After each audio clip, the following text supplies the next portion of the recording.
sources of tachyon interference 100,000 kilometers to port.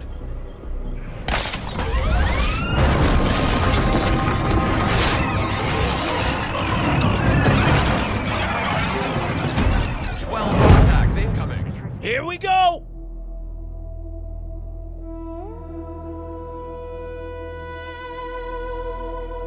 In a world far away, there was a dream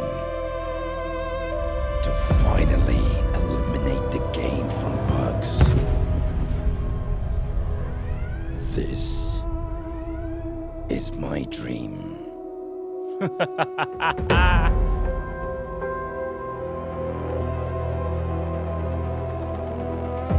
Stony Dude, Uncle Doc and Jess. Director of Animal Welfare, Panda Pirate, Sniper Indominus. I am doing it live. Let's go. This summer, STFC will finally be bug-free.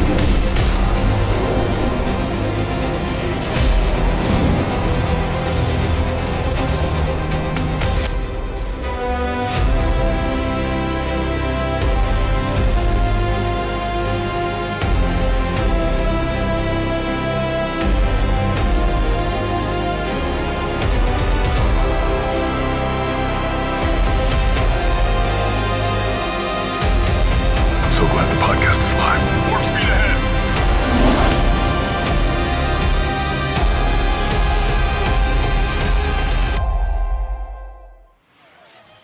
Welcome everyone to STFC Briefings. What a hype train! Before anyone speaks on Twitch, the only reason I eliminate the sounds on Twitch is because you get an echo of yourselves. You can now speak on Twitch, which is absolutely brilliant. Wow! Simon Says with a 10 bomb. Absolutely love you for doing that. What a way to kick off. What a way to kick off M90. But let me introduce to you all the wonderful people on the stage. I love you all. And these are people who are absolutely awesome. General Ark, come and join us as well. We have the ultimate icon of everything to do with bandits, printden.com. We got KJ in the house. And he's got things to say. And KJ is cheering in the best way possible. We have community mod legend, the man that makes your game a little bit better. We do have Netniv in the house, who represents the community mod.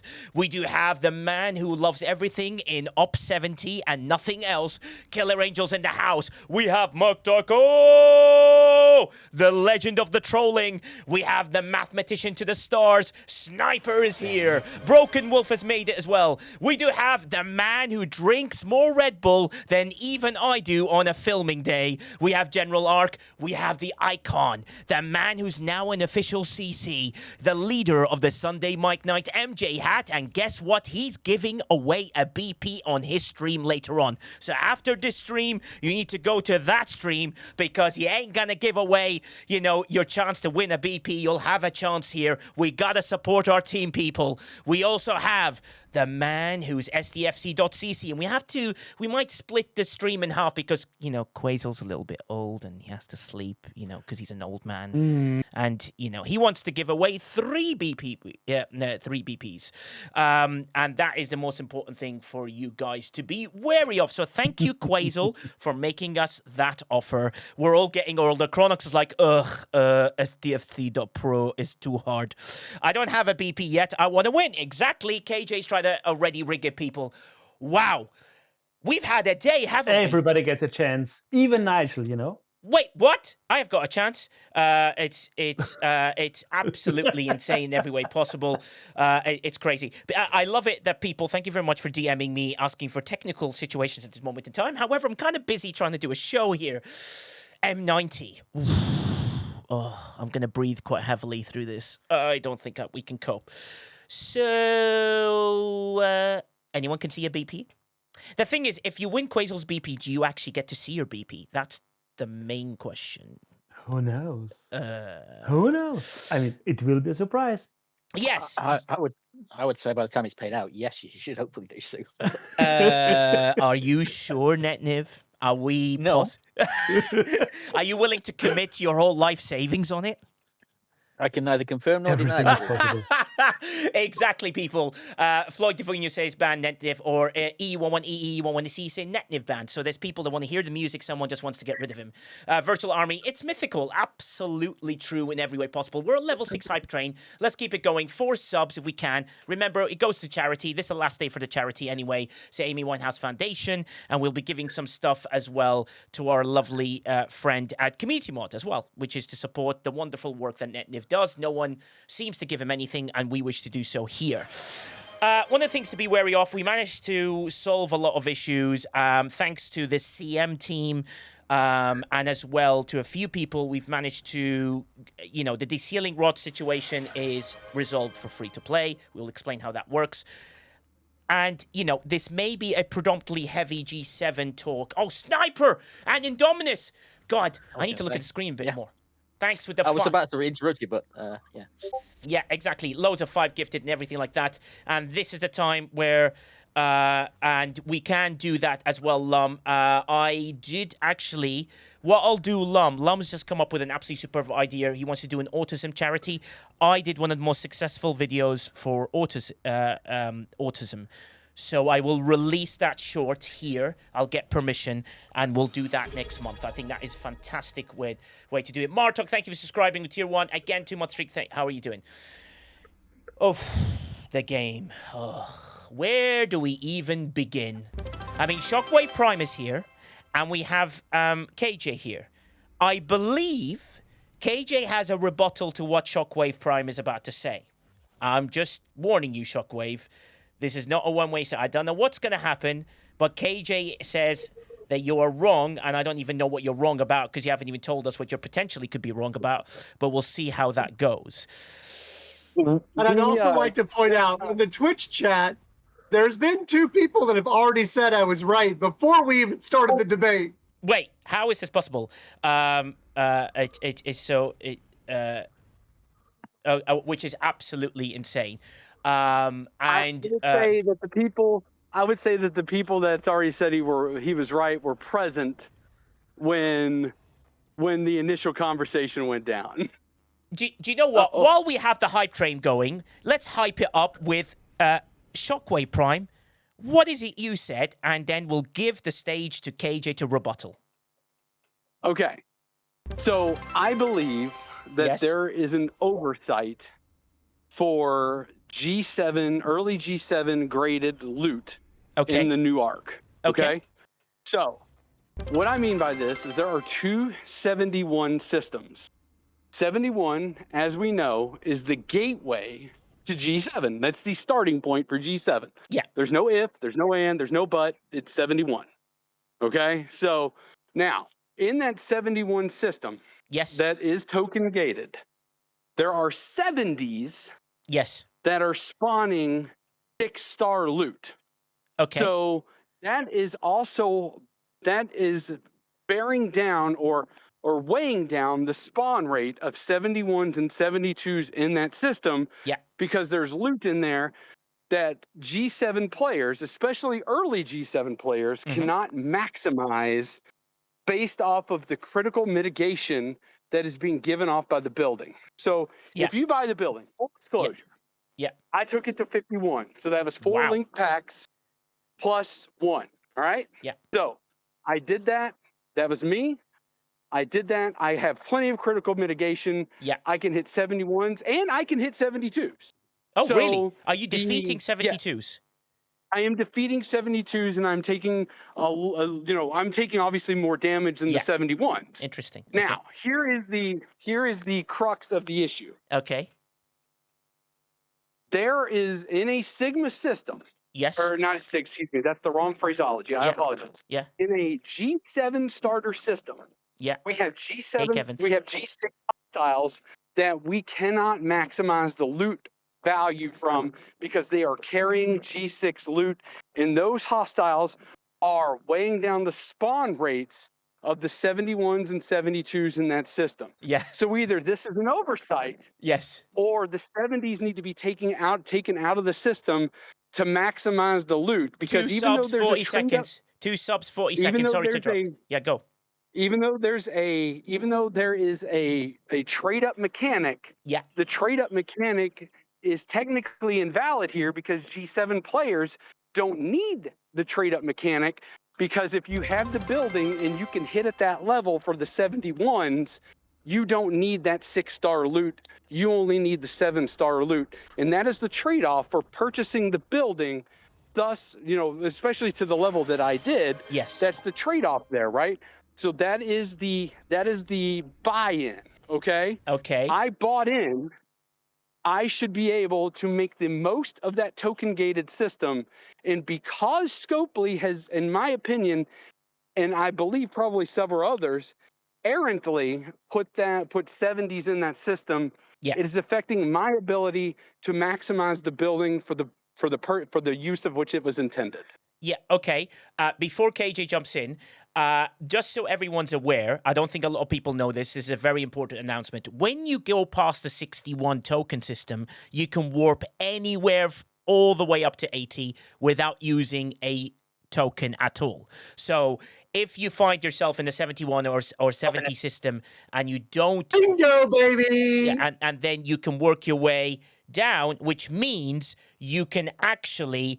While you're hitting him, saying, okay, I haven't got enough of this, I'll work your way down. So the way I do it, before KJ jumps in, is that I go and hit 71s, then the 70s, and when my hull gets to last quarter, I drop down to 69s and 68s and make sure I maximize as much loot as possible. Then I know the trade-up mechanic is small, but it gives me that extra little boost. Hopefully you can do that. Now with the rebuttal and with legendary banditsprintden.com, KJ, the floor is yours. So there's a couple things here. For one... Yes. Just like you mentioned, once you go into the system, you only use one token and you can transit between all the other systems. Yes. So if Shockwave is at the 70 system and there's not enough 71s for poor little Shockwave to hit, he can just warp over to the next 70 system called Medon and do the same thing. And then guess what? When he's all out of 71s there, he can warp over to Finmanon and go hit the 71s there. And then when all he's done there, he can go to Vacuus and hit all the 71s there.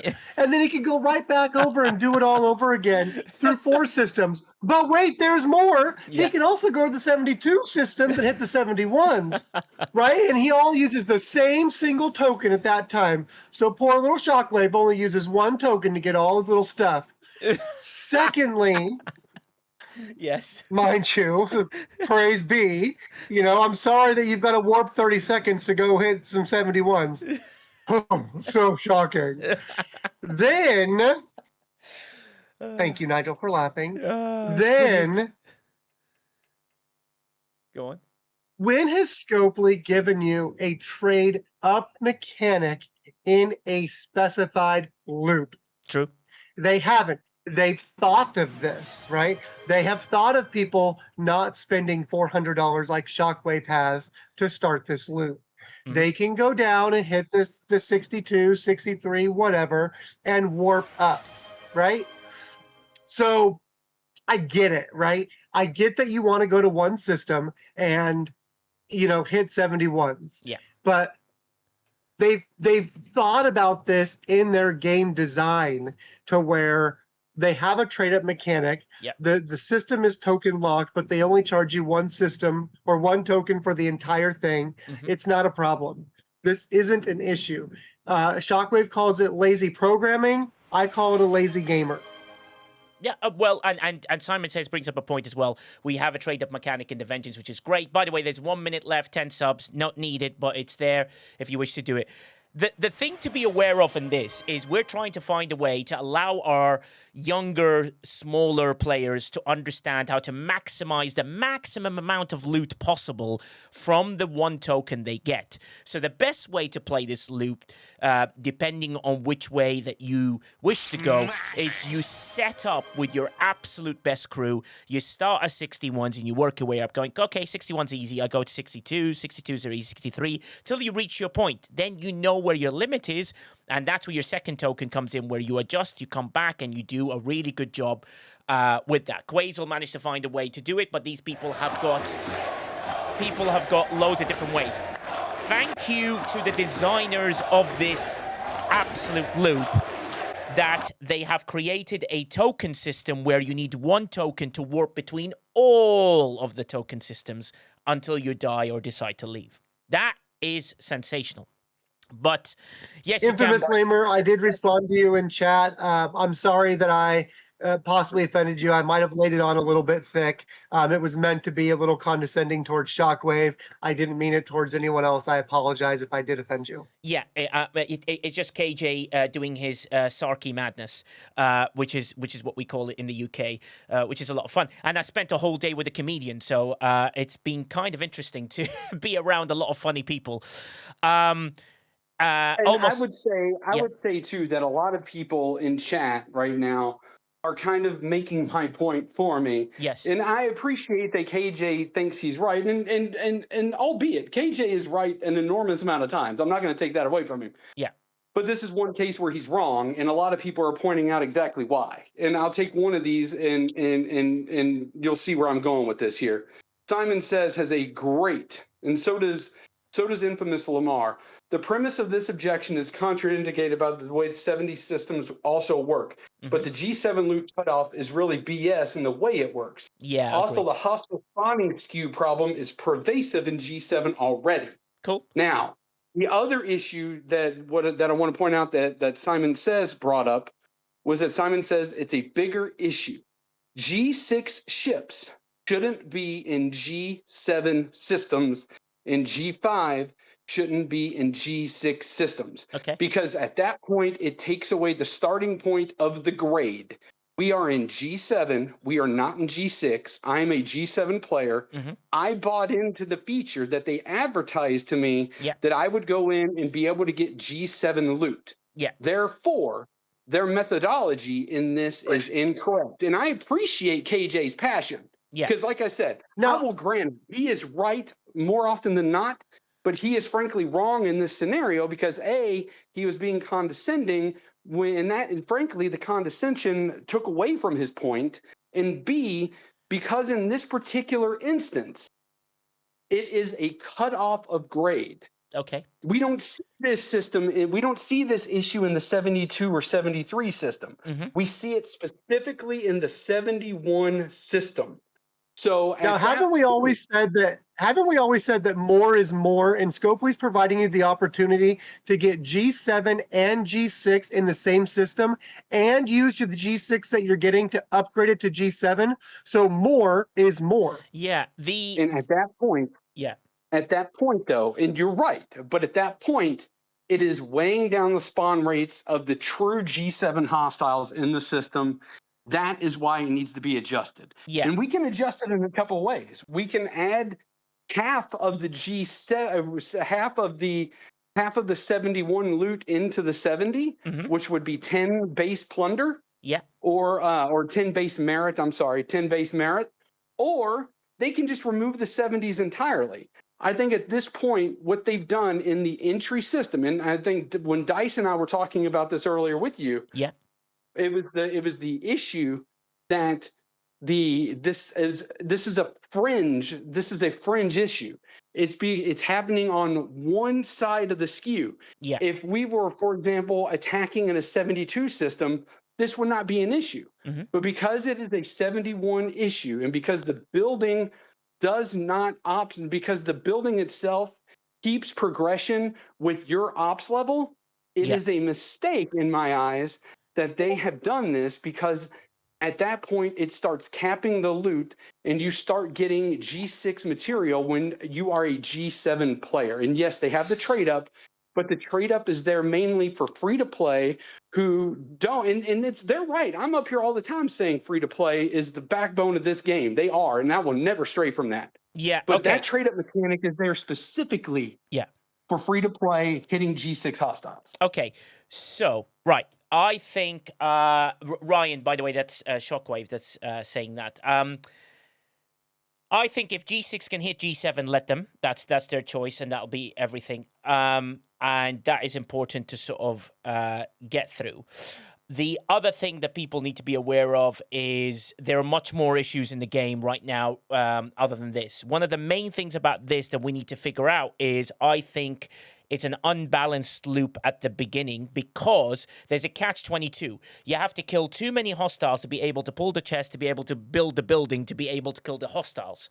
So you're stuck in this situation where you can't kill enough hostiles to be able to pull the building at a level and be able to get to a level where you can, get enough critical mitigation to be able to go back and kill higher hostiles. That's the main error, which is the beginning of this loop is a little bit skewed very heavily, which is causing these issues. And also, they seem to be liking, Quasel, these multi-level hostiles in one spot, which is 70, 71, 72s. Now, do I find that a problem? Sure. But what I do is I embrace it and try and find a way to get as much loot as possible. So I hit 71s and I'll hit the 70s. And then I'm like, oh, there's a quarter hull left. Let me go to 69, 68, 67s and get as much as possible. But the trade-up is limited, right? Quasel, and that's where you get stuck. How did you manage to achieve it, Quasel? I'm intrigued how you managed to do the pull, and I know your buildings at a certain level, so excuse me, free to play. We will tell you how to do it free to play in a second. Quasel. I'll maybe add a thing in the beginning. Okay. I think the issue isn't the only issue, because if you look at it, at around level 21, you're getting 50k apex mitigation. Now, what does that mean? Because I think it's important to understand it first. That means that the damage you get is cut in half in the end. So cutting the damage in half doesn't help a lot of G6 players. I've spent the day and yesterday on various streams seeing that a 66 can barely hit a 62. Of course, they're not perfect accounts, but we have a lot of players that are not on the level of detail like me and a lot of players on the panel now. So giving them even a building at level 21 won't help them a lot. Even a building at level 27, like I have, cuts down the damage by 66%. But if you even can't kill one, that doesn't make two out of it, or three. Yeah. Of course, if you already can kill 2 or 3 or 4 or 5, then your shields hold, and then the building really helps to get even further. But it doesn't help you to start the loop, because the hostiles are either too hard or I don't know. And of course, people need to figure out crews. I've seen a lot of people not understanding how the hostiles work. Yeah. But there's a separate topic. Yeah. I did it because I have a account that's very focused on the things that matters, because I have maxed officers. And I could I went for 71s, because 72s are too hard and they take too much damage. I'm just going to interrupt you for a second, Quasel. I'm just going to interrupt you a second because everyone wants to heal from Breached Well because he's got a few minutes, and then we'll move on. Okay. Yeah, I do apologize. Breached Well. Okay, so I just wanted to agree with Shockwave and a little bit. And the reason why is, so I didn't spend the building, but because I have a T6 uncommon 73, I can kill 71s pretty much all day long. But I can't even touch a 72. So you're stuck in a system that the only way without spending $1,000 or more to even get your G7 loot is to kill one level hostile. And I absolutely agree. The 70s need to be removed, and it just needs to be G7 hostiles giving G7 loot in the G7 systems. Cool. Thanks, Beastwell. That absolutely makes sense. So with that, Quasel, if they did that, I keep going with your hostiles and how that works. And it would make it even way easier, because yes, I agree with that. I switched between 6 systems to kind of kill 71s, and then came back and had some respawn. And yes, we know they have issues, and there's a thing to look into. But even if they remove them, then you might end up with a lot of 72s. Because you're killing all the 71s. So would I wish they would only put one type of hostile in each system, like we have in other token systems or in other scenarios? Yes, of course, because it would make it easier for people to find the target and then kill the hostiles they need to. I agree on that. Yeah. Let's let Sniper jump in here, and then we'll go back to you as well. Sniper, I know you've unmuted a few times. Go ahead, buddy. Yeah, thanks. Yeah, and I don't have a whole lot to say about this. I just wanted to bring up the point that I wrote in the chat is that, because I was also hunting 71s at one point. I did some 72s. It's getting a mix of them. I don't mind being able to get the 6-star loot, but it shouldn't be ideally in that system because they do have spawn issues, right? So when I was doing okay, I can kill a bunch of 71. So when I was killing them, I was going in the system killing 71s, and no 71s were spawning, right? It was all 70s and 72s. And then I would go in the next system and do the same thing, and then there'd be no 71s. So eventually, if you take enough time and go back to the system, some 71s might appear, but often you have to kill the 70s or kill the 72s, Yeah. To get the 71s to respawn. Yeah. Now I can kill the 72s because I got a higher level building and I got, higher level ship. Not every G7 is going to be able to kill the 72s to make the things spawn. Now they can kill the 100%. 70s, but then they're getting the 6-star loot that they don't really need. So I do think that if Scopely, and I think there's a bigger problem with all mixed systems, whether it's ships, whether it's mining, whatever. It's a problem with all mixed systems that they don't have the design that you get an even amount of things, or once you start using one resource or killing one type of hostile, that they don't spawn again for a while. So I think unless they're going to fundamentally fix that, they should separate things out. And that's all I just want to add. Absolutely agree. KJ, jump on in, and then we will jump to the G6 players after that. Go ahead, KJ. So I kind of akin this to Silence, right? So the idea behind Silence was that you cannot go, when Silence first came out, you could not go and stock up a month's worth of 3 chest refines, right? It just wasn't the intent that they wanted you to do. And you can tell that they don't want you to go stock up a bunch of stuff because they've token gated the system. And so I think what we have to remember is that sometimes game design tells us we've got to slow down and do it at their pace. Yeah. If they wanted you to go and do 3 million cargo worth of this stuff on 71s, they would have made a 71 only system. But they want you to take some hull damage by hitting 72s. And if that's the case, I mean, sometimes you either got to be patient and wait for them to despawn and respawn, or you've got to play the game they want you to play it. And they've put in a natural gate by making the token system there. And another gate is by making the plus minus hostile system. If you look at some of the other specialty loops, they've made singular systems for singular hostiles. This was a conscious decision to add in challenging hostiles in the same system where you're going to be grinding. Yeah, absolutely agree. I do want to give the G6s a bit of a chance here because the CDBTU, Tech One, there's a few players in here asking what is crewing, what is a speciality. I'm going to go to you, Netniv, and then I'll go to MJ Hat. And Netniv, how are you finding the loop, the loot and the loop, and how are you getting it? And are you able to triple pull? Any advice regarding what you use or anything that people can actually be aware of as a G6 player at that level, especially like CDBTU and Tech One, who both asked the question? I have to admit, I have been that busy with a change that's going to the mod that I haven't even done the loop. Fantastic. I've just done my basic loops. Well, let's go to MJ Hat then. No problem. MJ Hat? MJ Hat.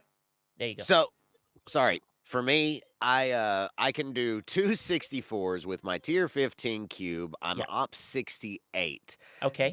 That's not even close. I mean, and this is Chang Suter Seska too, so this is very difficult. I think that these hostiles are designed in such a way that you really need something like a G6 Epic. So I don't see you starting it before that. Yeah, let's see if we can figure it out. So you've got a cube. What are you hitting out of interest? Are you hitting any of the hostiles that are at the 64s you said you hit? Are you hitting... That's the battleships, dude. Yeah, so you're hitting... No, so you're only hitting battleships as a cube. Is that what you're doing? Yes. Yes. When I think you should be hitting interceptors, right? Because then you can mitigate critical damage. Like, for example, Quasel said that crew might not be the best choice. So Quasel, looking at how he's doing it and how we can potentially get a little bit more on the hits and even help NetNiv in starting his loop, I found, personally, I'm going to tell you what I found. Telling the players in my alliance, I've got them to put E. Picard, Rachel Garrett, and Seska at the top. If they're going under 3 rounds or 4 rounds, then they can swap that to someone else. And then below deck is your standard Walk Carol, Hugh, Pick Hugh, all that sort of stuff. But Pick Hugh can be replaced if you're doing it under 3 hostiles for G6 players. And they seem to be going 1 or 2 hostiles lower, but getting enough loot to do so. You can't do this in G7 because in G7, the biggest problem you have is you need to hit more 71s rather than less 71s. And the 70s only allow you to do that, sort of figure that out. So with that, MJ had, we might ask Quasel to give some advice regarding this as well. Quasel, if you had a cube at tier 15, what would you suggest for our wonderful player MJ Hat here on how he can hit more or even CDB to you? So I have seen a lot of players going a similar route because I suggested it like you. So going for a little bit more loot and use a mixed crew. I wouldn't use NTP car personally because the gain is too little. Okay. I would start with something like SMV Pike. Okay. And Synergy. Synergy depends on what you have available because not everybody has unlocked the Bring, for example. Yes. That's maybe my first choice for a G6 player because you want the mitigation. And then add maybe Rachel Garrett or go full Synergy if your shields hold because that gets you way more kills. Yeah. If you're going full Synergy, then the loot bonus from Rachel, but it depends on your account, kinda. And below that, a good choice if you're going for loot is, for example, Bühre. Yeah. Because MJ on his cube already has enough lower deck slots to kinda go around with that. Yeah. And then be careful which hostiles you hit. So interceptors have no apex barrier, but they have shred. Yes. And they have more hit points than the battleships. Interesting. So it depends. Some players have more success with different types of hostiles. For example, a G7 player that has search research has Apex Barrier and Apex Shred. So they might have way better life against the battleships and explorers than the Interceptor because the Interceptor shreds your Apex Barrier you get from the research. G6 doesn't have that in that amount of numbers. So for them, sometimes the Interceptors are easier to hit. Explorers require you to have a higher amount of isolytic cascade damage because they don't take standard damage. So you see, it's a complex topic to give the right crew.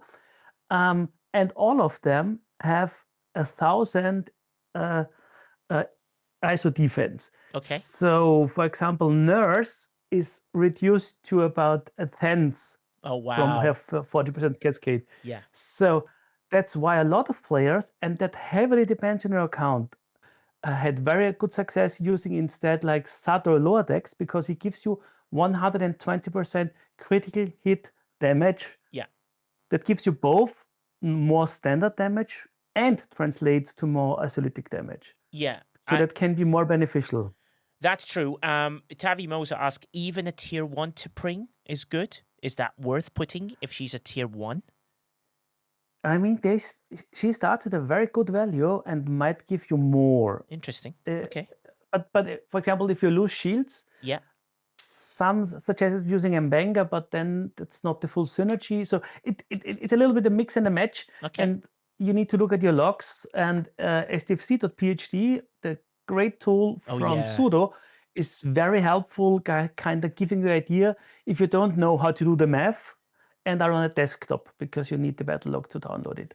Yes. And because you can on that tool, Quasel, you can go like, can you predict what would happen within that thing? He's trying to do that. It's not fully there yet because it's a lot of moving parts, but there is kind of a calculator where you can move values around and see, but that would be, I think, a full show to talk about how to work with that. that's because that needs a lot of information around it. Yeah, but also, To Quasel, finish, a critical question that will actually help and will hopefully help you finish as well with that is that someone was saying, I've got a Reliant maxed with 7 seats open and a Cube is at level 15 with 6 seats open. If you had a Reliant, would that be an interesting way to go? Is the ship choice a critical choice to help some of these G6 players to be able to progress? That's a very good question, by the way, by Tech1. Would need testing from a G6 player because I'm beyond that. I'd lean slightly towards the Cube, but with tier 15, but people had different successes on normal hostiles between Cube and Reliant, so it's kind of hard to predict because those hostiles, you want to kill them quickly. Yes. Because they dish out a lot of damage, so the target would be to go to 2 rounds. Yeah. If you go more, you most likely take way too much damage because your shields go down, and then SMV Pike and Carol don't help you anymore. Yeah. Carol, by the way, should be tier 3 to start to be effective. Brilliant. And you can use like Kim below deck. Burning doesn't help you a lot. Maybe on the Cube because you get a little bit of bonuses, but I'm even not sure that it's a good choice. And then also, you can add other. And also, Quasel, they bring up a very good point that the Reliant has very low DPR. Relentless, McShiz points it out. There's a few people, and it does have low DPR, which makes it not as great. But also with NT Picard on a Cube or Relativity or any other ship with a good firing pattern, he is cascade per weapon damage firing, which can potentially, if you shoot enough, to do that. Low rounds again. Yeah, low rounds. You're right. And if you're aiming for 2 rounds, you don't want to use PQ because he repairs 35% of your damage, yes, but in the next round. So if you take a heavy hit in the first round, okay, he helps a little bit, but maybe there are better options. And it needs a little bit of testing because if you find out, okay, I'm not quite there with the damage, maybe at a like NE try on it because more critical hit damage. Or if you say, okay, I'm kind of not needing the damage, but my shield's getting low, try adding in Kim. Also, it depends on which ship type you are. So you want to have hull breach, maybe morale, because morale gives you critical hit damage too. So there's so many buffs in the game.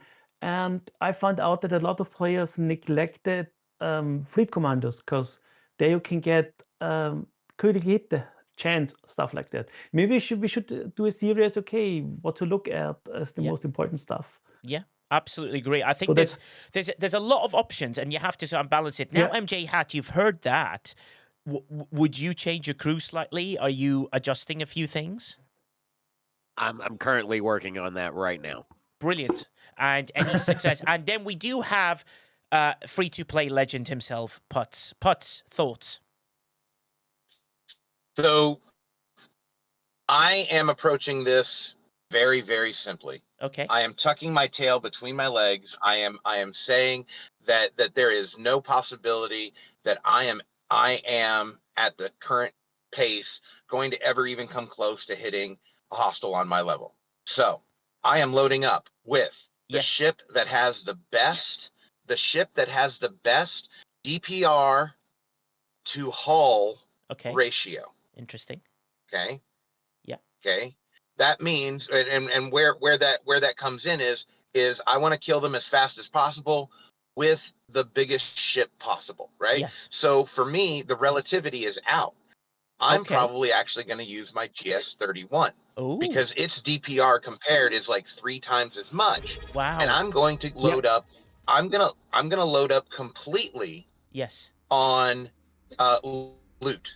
Yes. Loot. Isolated damage below.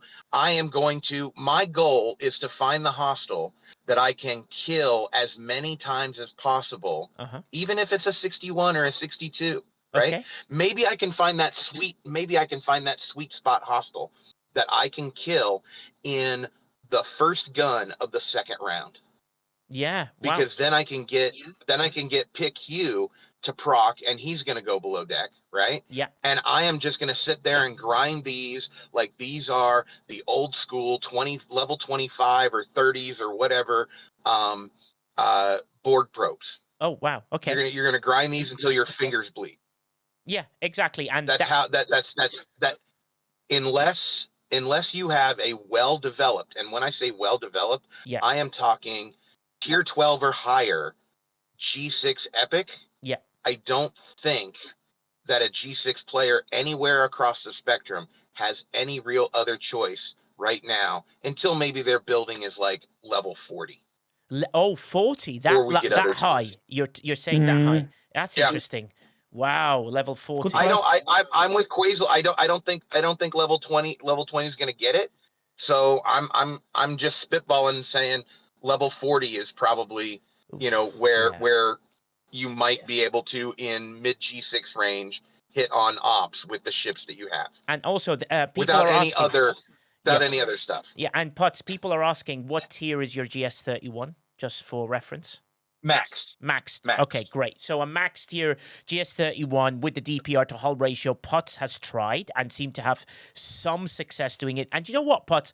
That's not a bad way to look at it. Like, really sort of gather your loot, really get there. It might be a tough first few days, but then it might benefit you later with that. I don't know. That might be something that works for the G6 players specifically with that. Anything else you'd like to throw in there, Putz?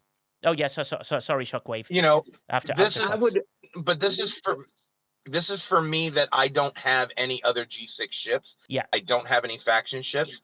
Somebody with a G6 rare may have a better DPR to hull ratio. Yeah. They may be able to do this better with that ship. I'm not saying that the GS31 is the ship to do. I'm saying for me, I had two choices. Yeah. I had the Reliant maxed and I had the GS31 maxed. Yeah, and for me it was the GS31. And before we move to Shockwave, your ops level is, Putz, at the moment?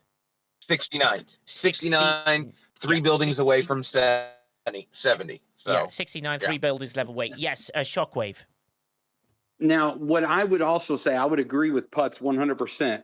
And I would say your survivability increases around Ops 25. It increases, I think I've seen the number 80% out there. Yeah. But the key point that I want to drive in when it comes to the building, yes, because I know Putz is saying never, and I'm here to tell you, Putz, never say never. Yes. Because the building itself, if you take the numbers that Scopely has given out on critical mitigation, if you take the numbers out there and you map it out, you do see that the building itself starts to lose overall effectiveness around Ops 60 or around building level 60. So and really after Ops 25. What happens too is it increases your survivability 80%. So you've got really to Ops 25 to go ahead and find that sweet spot. So you're going to be there, and it's not going to be a never say never situation. Yeah. But you will hit it. There is a point where it does help you dramatically, and there's also a point where it just shuts off dramatically too. So this building is kind of an outlier in that because once you hit 25, like I said, you get that 80%, and then all of a sudden you hit 60 and it just shuts down. So this building is a little bit unique in how the stats work in your favor and against your favor. And are you saying building level building level 25, not ops 25, building level 25, right? Shockwave, just to be clear. Yes, Putz. And I said, and I just want to be clear before I got to jump off and jump into a lecture. But when I said never, I'm saying with the current tools as we have them right now, right? Yes. Like we do have to get to the building up, right? Or we have to get another tool or another tool or another tool, right? Sure, or research or whatever, But like as it stands right now, I would be very weary if I was a G6 player and trying to be like, okay, I'm going to legitimately take these on and try to hit them with a really good crew. I would just say, nope, no moss. Yeah. I'm going to start as low as I can and just loot them and get to the hostel where you're getting the most loot per run. Yeah, absolutely agree with you. And also, just so CDB2 comes up with a very good question. He said, is there a G6 Ops 64 that's able to do these hostiles without buying building packs? Someone remind me, free to play, if you've done the mission and you've done everything today, what level can you get the building to? If someone can give me an answer on that one. Building level 4, Ascendancy says. Great. Is that 4? Does that sound about right, NetNiv, to you? I'm just having a look at what mine is, and because I haven't done the missions or anything, but I know I've built it. I thought I got it up to 1 or 2. But yeah, I mean, it sounds reasonably. Yeah, reasonable. four. So a lot of people are saying 3, 4, 4, 4 later today. 3 with the code 4. So free to play 4. Great. So free to play 4. So you already got a little bit of something, but it's not enough to make a dent because it's only at building level 20s where you get your first boost of the level, right? To the point where it jumps up to a point where it makes a huge difference. Blue Angel saying he got 7. Yeah. Yeah, yes, NetNiv, before we go to General Arc. Yeah. I'm actually at 6, and I'm going to assume that's due to the Battle Pass as well. Ah, yes, the Battle Pass. Yeah, the Elite Battle Pass gets you only a little Battle Pass because I tested it, gets you to level 6. Yeah, which is fair enough. General Arc, before we go to Chris Pike, what do you think, buddy? I've decided to go the ultimate route and not participate until next arc when they release the ship to kill these things. Oh, God.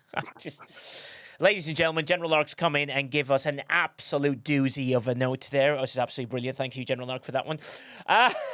Thank you for, and it really means. But the thing is about this is what I found out because I, trying to make a decision whether I should go to the Mythic track. I'm kidding before anyone jumps onto me, is that, what can I gain within the game to try and get me to do that? Now, I'm hitting 71s as a 72 with a tier 11 Vengeance, I think I have, almost a tier 12. And the idea is that I can't hit the 72s at all. I get smashed beyond smashed.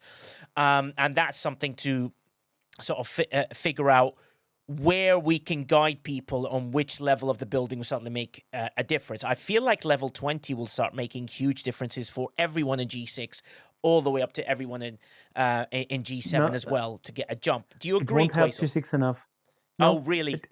The building, those that can kill the hostiles will kill more, but those that can't kill the hostiles, and I've seen Viper, and I know Viper has holes in his account, and we fixed some of them. Yes. He could kill 61s. For 62s, he needed all boosts he had. So we gave him a part loot crew, like my SMA Pike and Rachel and Bure and stuff like that. Yeah. And then he could kill a few 62s and finished the round on 61s. He used even the NSA Protector buff to kind of get revived, to have a few more kills on the 61s. But 61s only give 5 loot. And the 62s have 20 loot, so that's 4 times the loot.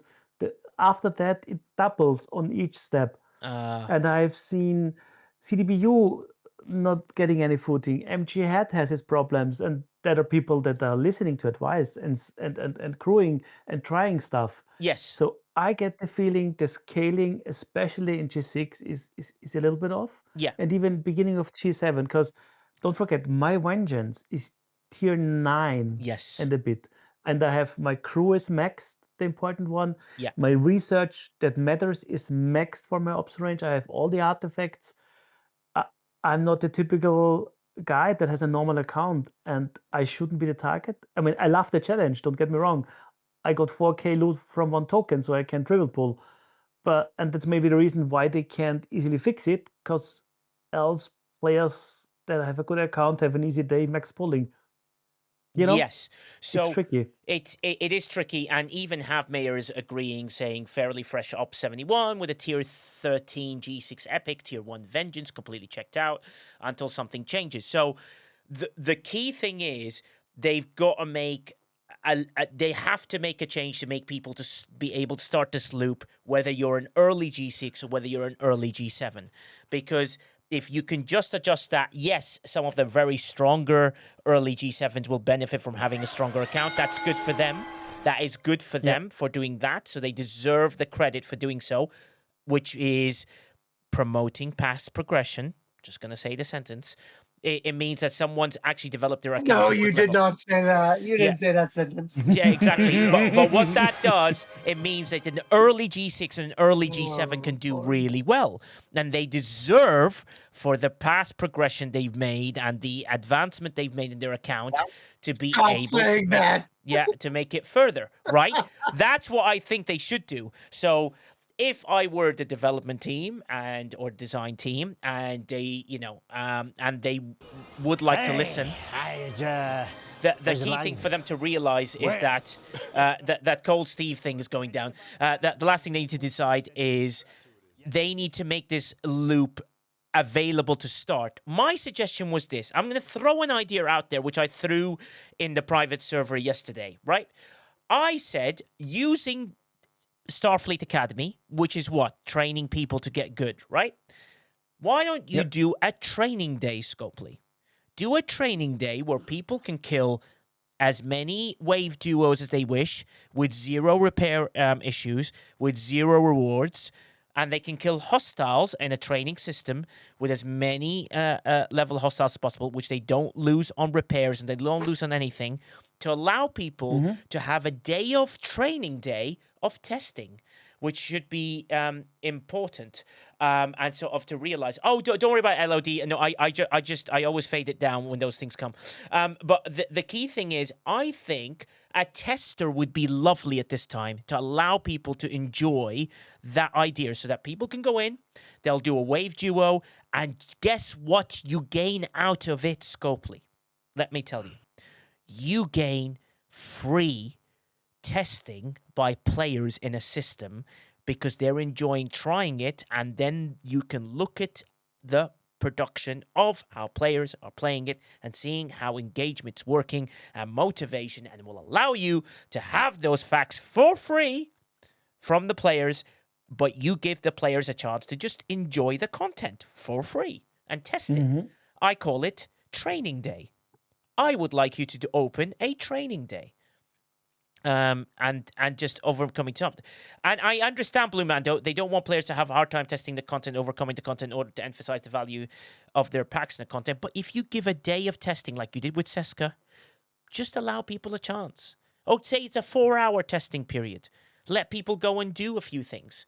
That is... Create a testing system with no loot.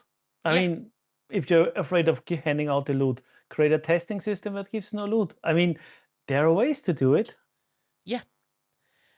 Well, I haven't asked the question in Infamous Lemmer because, the players have done that. But I have put it in the summary. It's hilarious that they are talking about that. I can see someone's quite keen to talk. Phantom Cookie, go ahead. So, but with the way everybody's talking with different ships, I've got a maxed out Enterprise D and a Tier 11 Vengeance. Okay. And I'm grinding the bejesus out of 69s. Literally, I get about 416,000. Wow. Out of it just killing 69s. Okay. And that's all 6-star material. Yeah, and that's all 6-star material. And you're an ops what, Cookie? 72. 72, but you get 6-star material, and wouldn't you rather trying to see if you can hit the 71s? Are you able to hit the 71s? I can hit the 71s. I do quite well with 71s. 72s, I can kill 3. Oh, you can kill 3 72s. With a Vengeance.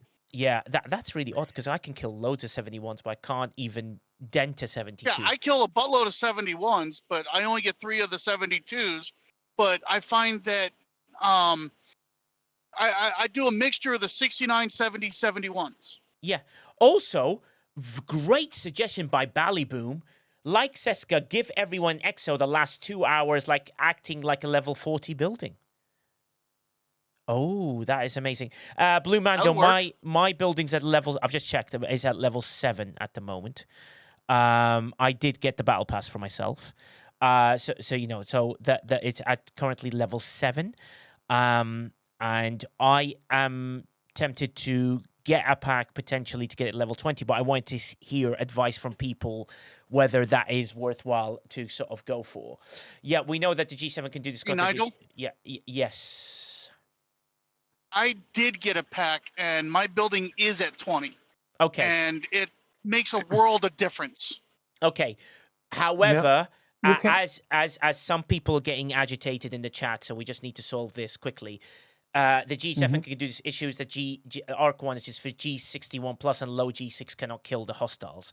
That is where we need to find the crews that do so. People like Jules Verne, Quasel, Blue Mandalorian have all come up with different crews, and I think you're going to have to test them all, CDBTU, until you find something that actually sits within the realms of what works for you, because I think account research, account artifacts, account FCs, account so many things. As everyone put their FCs, Lorca with the hostile kill at the maximum.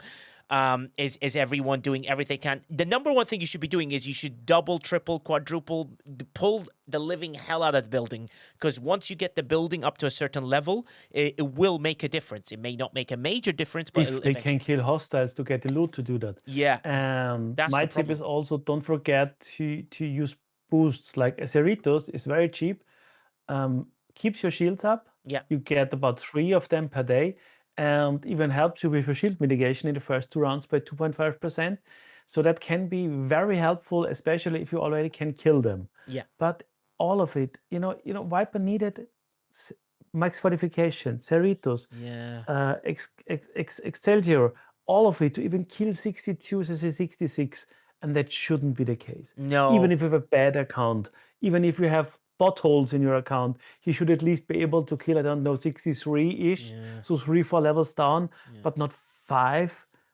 That tells me that something with the scaling is off of this hostile. It's definitely off. Like, there's no ifs or buts about it, which is why a testing Ballyboom, I think, nailed it better than my training day idea. A testing EXO where you can use it once and everyone just absolutely obliterates the living hell out of the hostiles they can. Maybe shows you what a max building feels like. Whatever they wish to do, because that testing thing actually allows okay, Blue Mando. God, you're on me today. Nigel does not pull the hell out of the loop unless it's a drastic change. Best they can do right now is pull the Micron out of the loop. Cool. So, being as negative as Blue wants me to be, it's a pile of rubbish. You need to take a lot of time to do it. Does that sound better for you? So, I'm trying to find a solution, and my solution is as simple that people need to have an ability to test it. I would give a testing EXO for the building to allow people. Maybe it gives them a jump start in the loop, right? Yeah, and you take advantage of it. I agree. And KJ, I love your testing idea. I think that is phenomenal. That's something that I could use because I am a low spend G7 player. I would love that testing EXO. I heard a little bit of strife about the Mythic Pass. Did you guys talk about that yesterday that I wasn't privy to? Because I have some thoughts on that. Oh yeah, we will move on to the Battle Pass. Don't worry about that, because that'll be something we'll definitely do so. But cool. But the key thing right now, unlucky PJ. KJ, are you creating alts? Yeah, you were like, what? I'm not creating any alts. I promise it's just me. What, Feet Washer was one, and now you've got Unlucky PJ. You're like, what the hell is going on here? What? Dude, Unlucky PJ.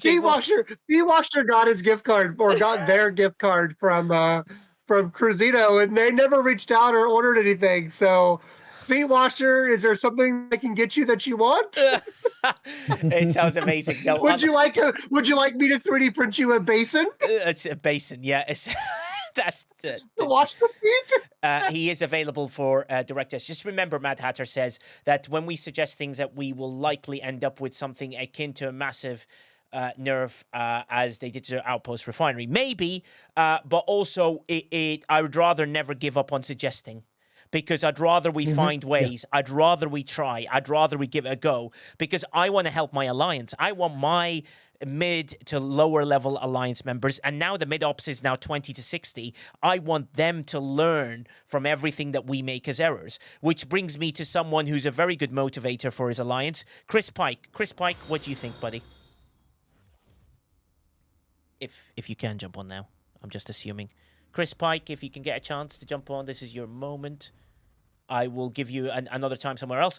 So Chris Pike does really well. Like as an admiral for his alliance, you need to try and help your players. So we're trying to find a way to tell Ghost Pepper, who's like at the G4 level, Lady Command, telling them, hey, you need to build now officers so you don't make the mistakes we make, so that you can get better at. Amiga J, thanks for the 25 bits cheered. It's a way to keep us going, and that way allows us to jump on. Out of interest, because we do have you, Ghost Pepper, what would you like to say? I know this content is 61 plus.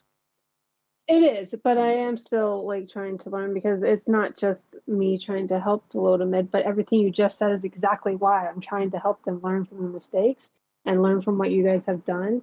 But I'm also trying to learn to help my higher levels also not make mistakes and learn from this as well. But it would be absolutely crucial that we don't forget that part. And I love your training idea. And I think that there are many different applications on it. I'm just concerned that, of course, Scopely has that innate ability to overcomplicate or go in the opposite direction of what we want. Well, with it. They could take it to a whole nother level. Yeah, I would never look at it in that side. Unlucky PJ says a great point. Unlucky PJ says, I'm a new Op 70 little spender. I even bought an Academy pack, and I can't even get enough to refine one chest. This loop, I feel, is like for Vengeance owners only.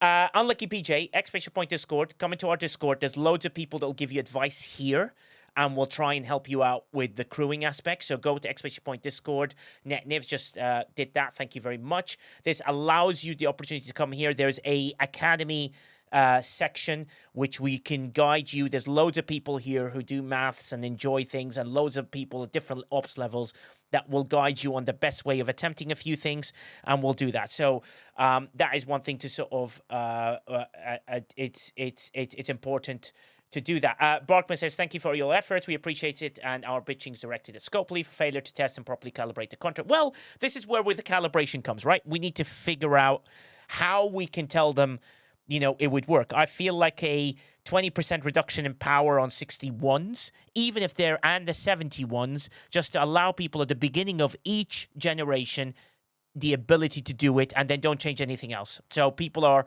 forced to grind 61s at least and be able to compete in the loop, which would be very beneficial to you, because people go, I'm competing to hit the 62s. At least I can pull some chests.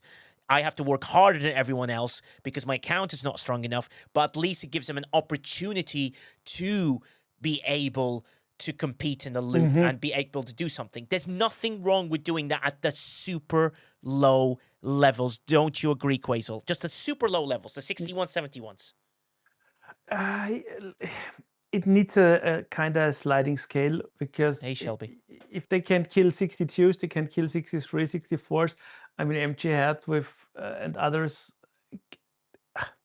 We need more testing. I will have a sit down with CDBU maybe on his next stream. Great idea. We did it for the Orion stuff and found a crew that kind of worked for him. Maybe we find one again if he has enough tokens. Because the problem with testing is if you die in the first hostiles, well, there goes your testing. Yeah, exactly. Alex Power on Discord said, I feel like this loop is insanely similar to the aggregation loop. What did they do when that launched? Give some building materials in the redeem codes, run events that give building materials, and do that. Yeah, maybe. We haven't seen all the events, right? We don't know whether there's more building materials available to allow people to progress faster. Don't you agree, Shockwave Prime? I do agree with that. And I also agree that your previous point would be a lot easier if we had more 71s to test it on, which is the crux of my argument. So thank you for making that point for me. But I do also agree absolutely with what you just said. Yes, previously, whenever there's been a building or some sort of level up mechanic such as this, there does seem to have been a lot more material up until now. Yes. But also with that, like you said, all the events are not present and accounted for yet. And then obviously, we have two different really loops with this one. We have the normal hostile loop and we have duo waves. Now, obviously, we don't have any prior knowledge or anything like that. Or at least I don't. I'm not NDA'd. Yeah. So I think that this week is probably focused more on the Academy token systems and probably next week might be a little bit more focused on the duo waves. So there's still a lot of events to come because they did introduce 2 specific things in this one arc. So yes. I think that there's some ground to cover before we cover that final judgment there. Well, I think you have given me a superb segue. Go ahead, Ghost Pepper, before I go to my segue. No, yeah, so no, this was something I had said to you on the Discord chat, because I feel like, don't we do this every single time we have a new arc? There's always the hostiles that we can't hit. There's always the people, like, we go through the cycle every single time. And it's just, and then in about maybe by mid arc or by the part 2, then this isn't the problem anymore. Then there's something else. It's like, this is the same cyclical conversations that we keep having every time there's another hostile. Yeah, of course, and then we don't do the same thing every time. Don't be crazy, Ghost Pepper. Just in case people don't realize that is KJ being sarcastic. Just in case. Wait, we don't have a building, and then next month we're gonna get a ship or an artifact or a FT or a CT, and then the next month we're gonna get nothing, and then the next month we're gonna get a building, and then guess what? Yeah. The next month we're gonna get a ship. Oh no! And then we're gonna have the same conversation all over again. I feel like we are also doing the same insanity that Skoku's doing, and we should come up with something different to try and battle this, because it's the same thing over and over. Yeah, true.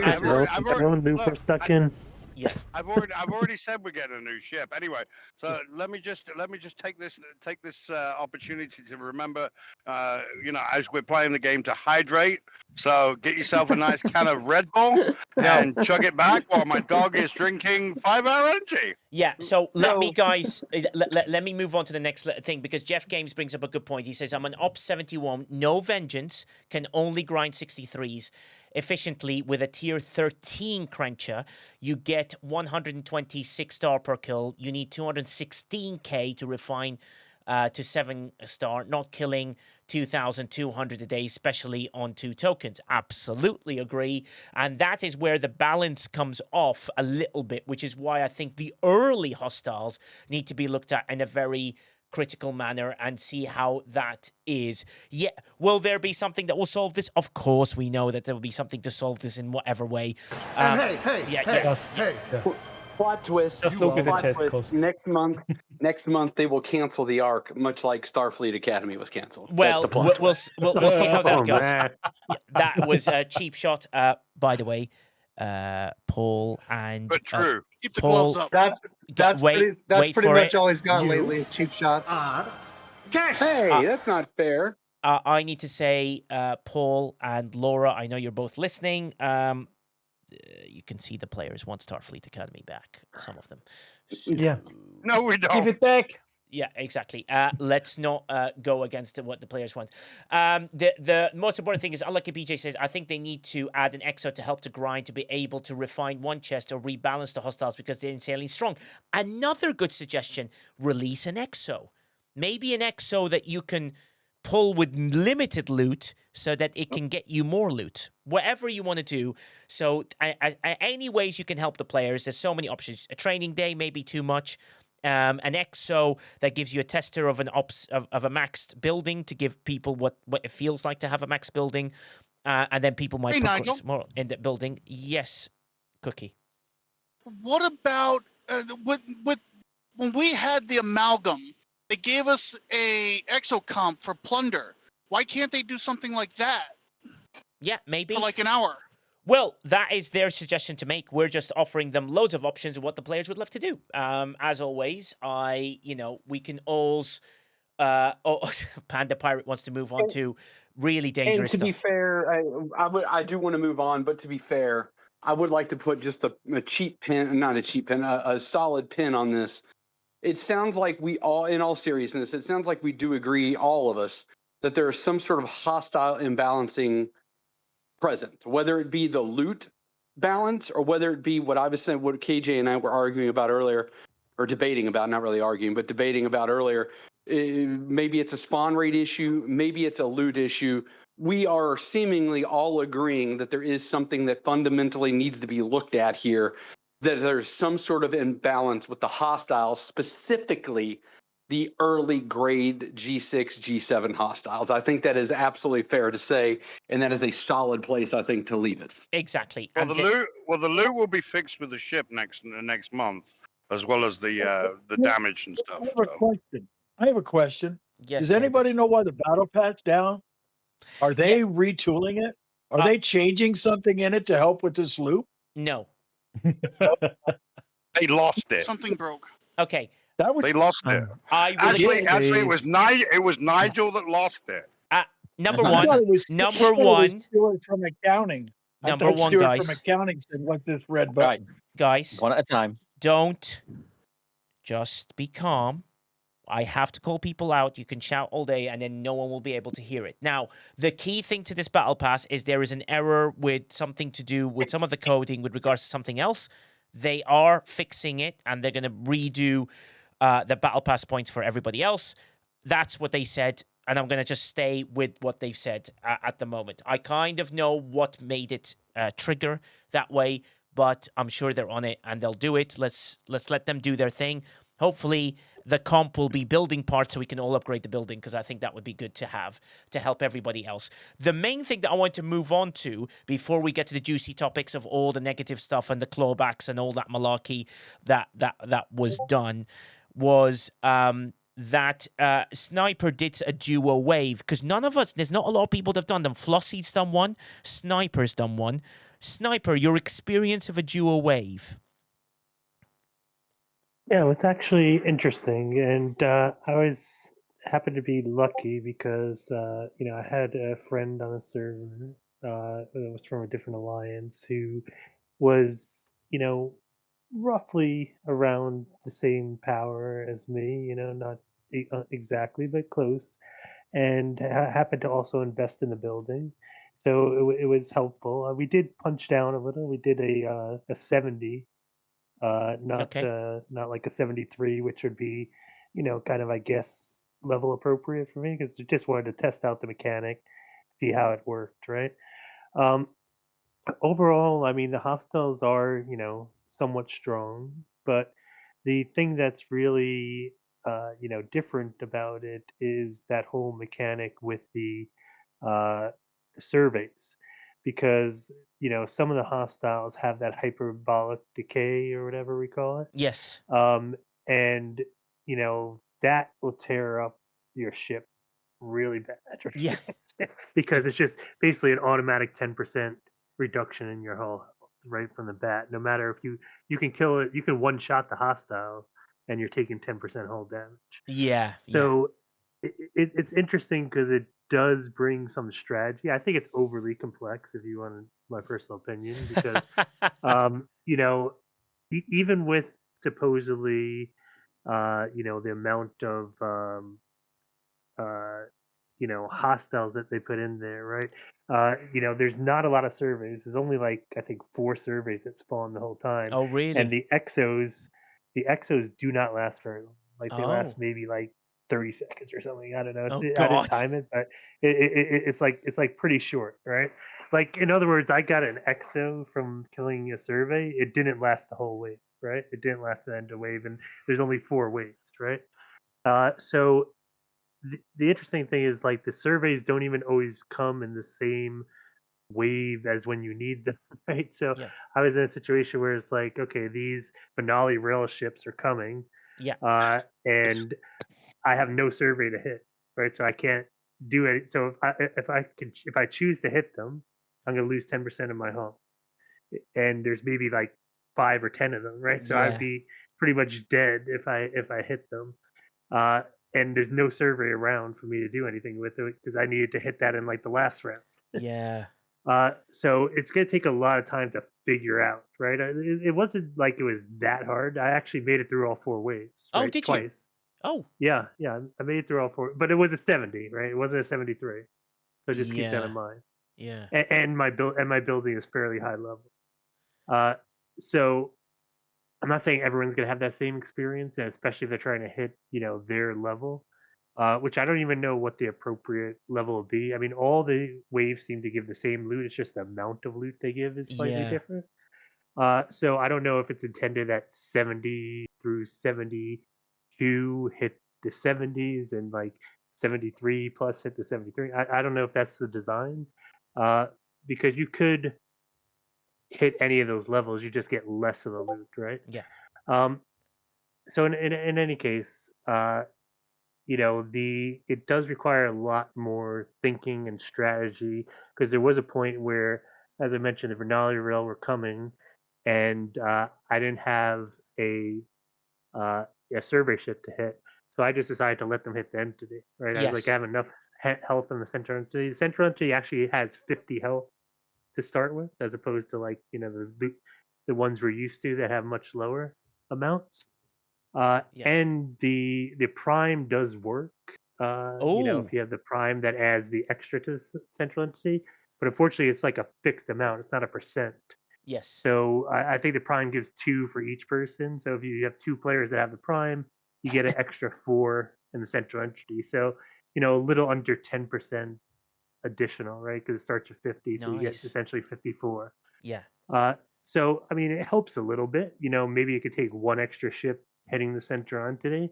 It'd be nice if it was like a little bit more of a percentage, so it like went from 50 to like 65 or something, Yeah. or like 75. Like that would give you a little extra buffer because you will potentially at some point need to make the decision: do I want the ships to hit, Yeah. or do I want to hit the ship? So as I mentioned with those Vernali Rail, that's the decision I made. I was like, all right, if I hit these guys, I'm gonna take way too much hull damage. I'm not gonna be able to finish this thing. So I was like, you know what? Just let them hit, and I'll make sure nothing else hits. So that was good. One of the issues I see Mm-hmm. though, that definitely happens, and mind you, these hostiles actually move a little bit slower than the regular wave hostiles. Oh, interesting. Which is good, but there's a lot more of them that come in, right? Like in a normal like solo wave, like a given wave, maybe you get and I know Quasel and others have the numbers for exactly what comes in what wave, but let's say maybe in a given solo wave you have like a group of like 3 or 4 of them, and then you have like that in 2 or 3 spots, right?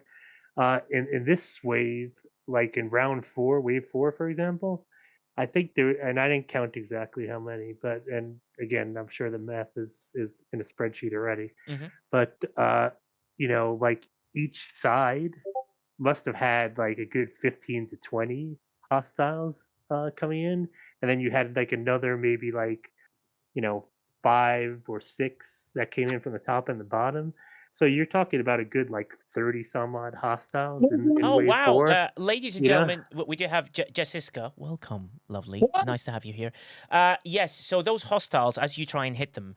Well, I just said I'm working on it right Yeah. now, but I'm not clicking. Whoa, I'm making hot dogs. Yandis, you are now off the stage. Thank you very much. Please take him to the audience for that one. But yeah, those hostiles seem quite interesting, and they come in at different levels. Do they get stronger as you work your way through? And I assume at wave 4 is almost impossible, or is it possible? You said at 70 it is. yeah, 70 is possible, at least for me, and again, I wouldn't call myself the average player from that perspective, right? Yeah. Like I obviously, I have a max vengeance, I have a G7 uncommon, so Yes. uh I wouldn't be like the standard player, per se. Uh, or what most G7 lower G7s or late G6s are going to have per Yes. se.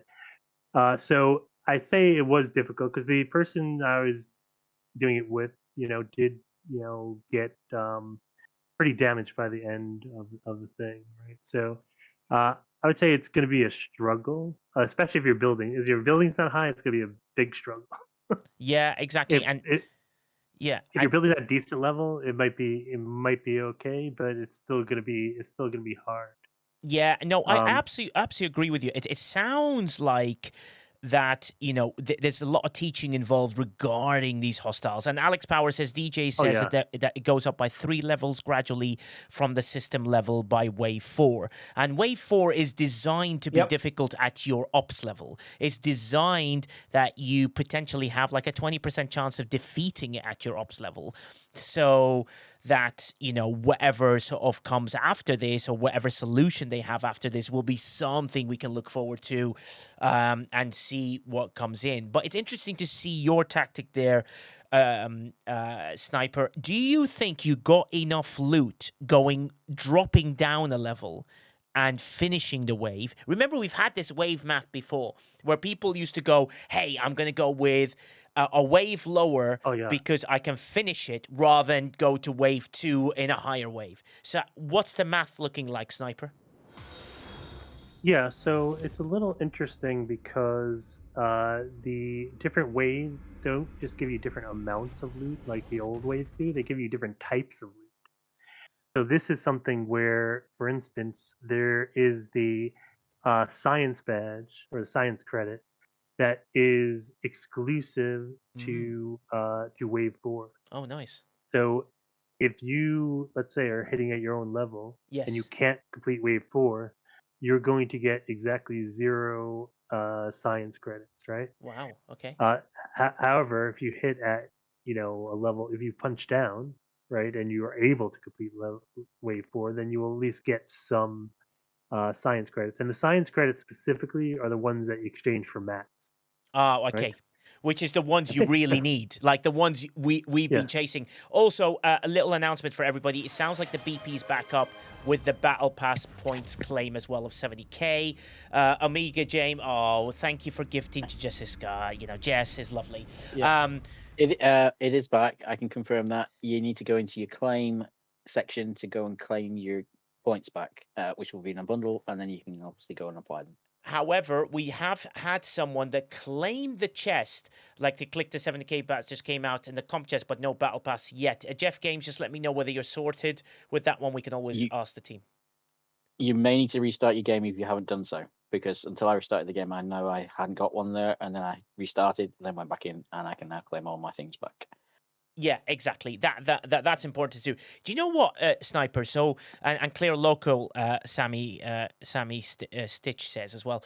Do you know that's interesting? So maybe at 70 is enough for us. Could that possibly be? Sorry, can I just add one more point to that Battle Pass thing while we cleared it? You do seem to be able to claim the rewards again, so there is that bonus too. Oh, on top of what? Oh, right. On top of getting your points. Yes. Oh, double rewards. Yes. Rage Starf says there was an audio no, we didn't say that. No. Audio interference on. Yeah. In a world, NetNiv was banned. There you go. No pirate yar. I don't know what that word means in any way. NetNiv has been thrown away. No, everyone, claim your battle points right now as quickly as possible. You know what I mean? Don't leave the stream though. And we got to keep the numbers up. We need to improve Jess. Jess is here. We need to impress her today. That's our aim. Jules Verne's like the NetNiv band, which is expanding, by the way, with a trombone player I saw, which is kind of interesting. So that's going to continue as Jules Verne is extremely bored at work and trying to find ways. As a harp player and a singer as well. He's really getting onto it. Oh, wow. This could be quite interesting and how that works. I'm just waiting for the royalties to come in. It's going to be great. Well, Jess can sing, you can't. Just thought I'd bring that up. So going back to on topic, so does duo waves, Sniper, in conclusion, could you drop a level and it being the right way of doing it and finishing full? Yes, I do think you're going to right now benefit from dropping a level. I mean, as you, like, I'm looking at like 70 to 73, like the loot does kind of double, but again, it depends on what wave you're able to get up to and if you have the particular type of credits that you need. Mm-hmm. And just to give you kind of an idea, right? Yeah. So doing the hostiles, not the waves, because the first wave gives you the same type of credits as you get from the hostile daily pull. So again, when we're talking about, oh, is there another way to do this? Well, yes and no, right? Because I think the hostiles here still kind of require the building. But if you look at it, the 7-star, so just talking about it from a G7 perspective, my daily pull for a single chest is 900 of those engineering credits I get, right? Now, if you look at a 70 wave defense, I would get 1,400 of those things if I defeated wave 3. Yes. So realistically, I get more than a single chest pull from defeating a single wave. Yes. Now, devil's in the detail. How many, directives are we going to get? How good is the sourcing? But if I can do just one of these a day, that's or the equivalent of one a day, right? It doesn't have to be every day. I'm just saying the equivalent of that. Yeah. It's functionally more than I would get from even doing the hostile loop. Oh, interesting. However, the way they have given the amount of starts, it's like doing once a week, right, Quasel? Yep. If you're double pulling, it's once a week. And if you're looking at the science grid, science, you're getting 400. And you know what? A single pull of the science chest costs you what, Sniper? I think it's 700. The science chest costs you 700. Yes. Yeah, and you're getting 400 from one wave. The whole loop screams like an part 2, because I don't see real value in doing the 2 waves currently. Yeah. It's a nice additional trip, but I wouldn't be too, disturbed by not being able to do it or having partial progression or whatever.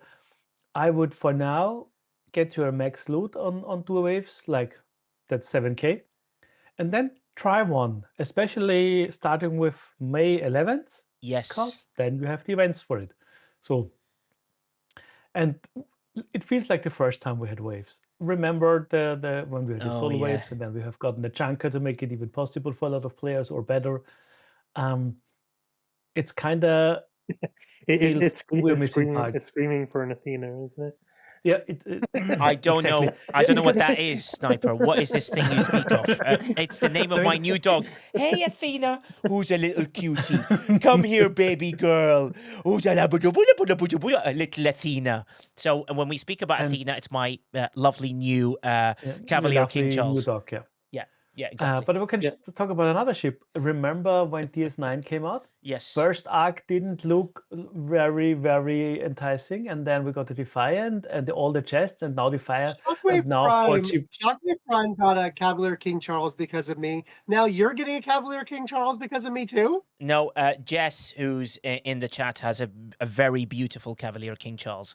But Cavalier King Charles, I said, is my favorite dog of all time. So that is what I absolutely adore.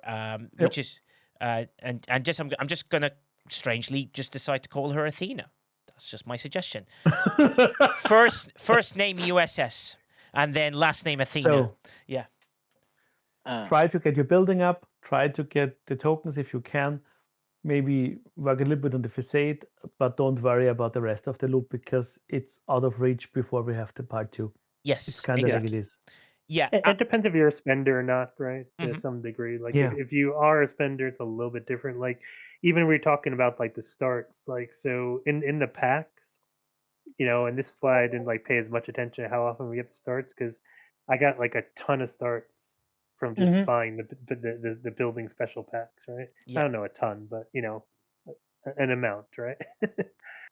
So that's why I felt like comfortable like testing this thing. So yeah, it's all relative. And also just on that whole science badge thing on the 73s, which would be kind of level appropriate, at least for me, they do give the 700. So on one of them, you would be able to get 1 pull, essentially, which, it's still pretty light, overall, right? Especially if you only get this once a week, right? I don't know what the cooldown on those.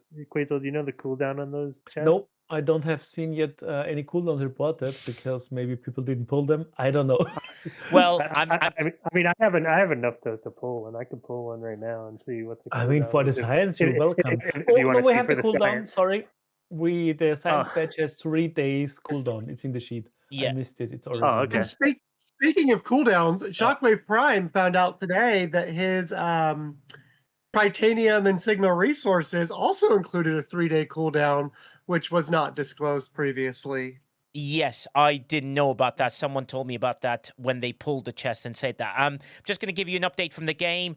Hammy of Borg, I don't think he's changed his name to whatever he'd like to change his name in Starfleet Academy.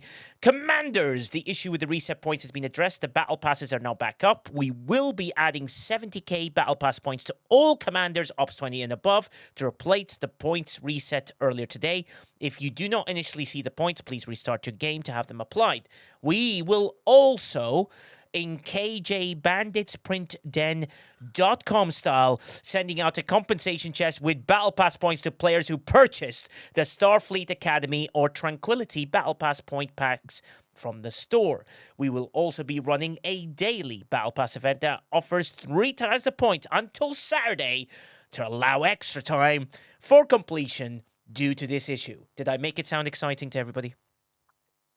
Well. And they've reset the cadence, and just so you know, so it's back to Unity today versus Mining Mastery.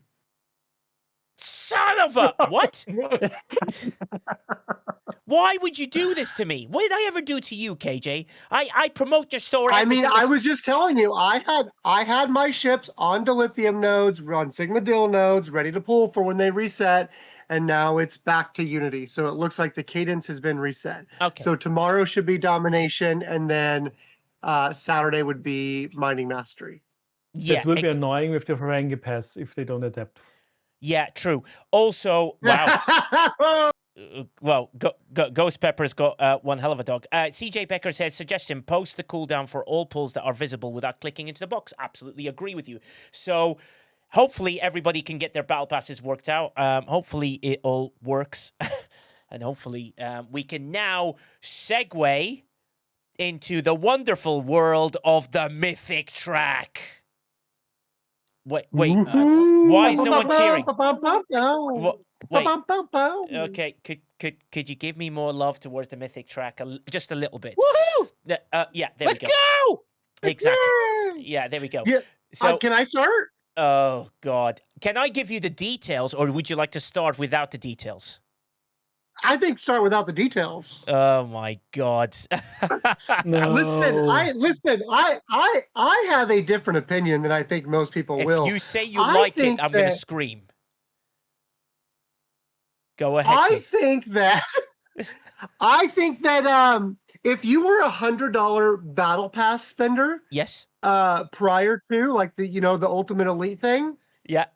I think that you can buy the $50 pass, and now you get the Elite, you get the Mythic, and you save $50 because they took out the incentive to buy the $100 pack. There's nothing in there of value. So now you're saving $50 and still getting the same resources and mats as you were before, but now you're spending half the money. Thanks, Scopely. I hate to say these next words. I know I'm right. You are very welcome. Why does that make sense in my head? Why? KJ, it's really funny because I've spoken about this for the last 2 days in great detail. The one thing I didn't realize was, well, yeah, you don't have to go $100. You could just get the $50 and you get slightly more resources and you don't have to spend $100. Interesting. And you can even buy the Battle Pass first. Yeah. And then the Mythic, because that's cheaper, at least it used to be. Because you don't need the free So the $100 pack typically had the currency for whatever the feature was this month. They don't have that. There's no building upgrade materials. There's no duo wave starts. It had resources and materials. It doesn't have that anymore because now you're getting the Mythic Track, which should cover that. I haven't done the math or seen any spreadsheets on it. It used to have the officers of that month. It doesn't have the officers of this month. It has the officers from last month or the month before. So for me, and it has officer depot tokens, which are going away. So, I mean, why? There's no incentive to buy the $100 pack. Spend the $50, get the 2 tracks, and be done. Yeah. And then save your $50 for another month, or get a $50 pack. Yeah, I mean, the main thing for people to understand from the people behind the scenes point of view, which they've given us limited point of view, so I'll try and paraphrase what they said. They basically say the Elite Battle Pass is the best amount of resources you can get in the game. The Mythic is only for really future progression, mainly for the mid-ops. If you wish to buy the Mythic because it has extra bits, amazing. They're kind of saying that the Elite Battle Pass is better than the Mythic Battle Pass. That's kind of where their information is. That's what we got back from them, because we were going, hey guys, well, this doesn't make sense because $20 is this, and for $30 you don't get 1.5 times the material, you get like 0.6 times the material, which is way less. So my advice to people... I can tell you why I think they see the value. Okay, go ahead, Quasel. Always love a little debate. It's not my value, but Scopely, I think. Did you look at how many officer laurels you get in the Mythic track? No, I did not. Did you look at that Scopely charges you charges you $100 for 2,500, and there's a few hundred of those in the Mythic track. Oh, interesting. And did you look at how much laurels you need to upgrade your new officers, and how little we get if we even can pull the chest daily? Because I did the math. If you can pull the command credits chest on cooldown, you get 59 by Jules math per day. And to upgrade officers, in total, for one epic, you need 25,000 for tier 5. That's an income of 421 days. I mean, this will change. It's the first arc. Yeah. And we know the sourcing will get better, but I just posted the graphics for it, and that's well. So you talked about Scopely's value, right? The kitty cat. Yeah, the kitty not cat my said value. something It's that- they have their math. They charge $4 for one epic officer shot. It's never been any different. Yeah. So the kitty cat I think shared yesterday or the day before that Scopely came back and said that the Elite track in their minds, the $20 has $600 in value, and the don't get me started, and the $30 Mythic has $400 in value. So they didn't want to devalue the Elite. They were just sharing that their valuation of that 600 and the $30 is 400. So they're aware that it is a different valuation, and that was intentional. And it can still be a deal. That math. Yeah, but it can still be a deal in their eyes, because if you can say, well, is the stuff I get for $30 from the Mythic track might not be as good as an Elite pack, but maybe it's better than 3 times Mythic is $100 pack. It depends how you evaluate all those things. Would I recommend it? I don't think so, but that depends on how you value stuff in there. Yeah. So, well, that got me to the point that I said anyway, that they said they understand the Elite is better than the Mythic track, and the Mythic track is just something for progression for the mid ops potentially. Wait, your point was KJ was right. Your point was KJ was right. Buy the Mythic, not the $100. Well, yeah, Sniper. Well, I think even beyond that, KJ, you may be onto something, but it may be even a bigger point. Maybe Scopely saved us all $80.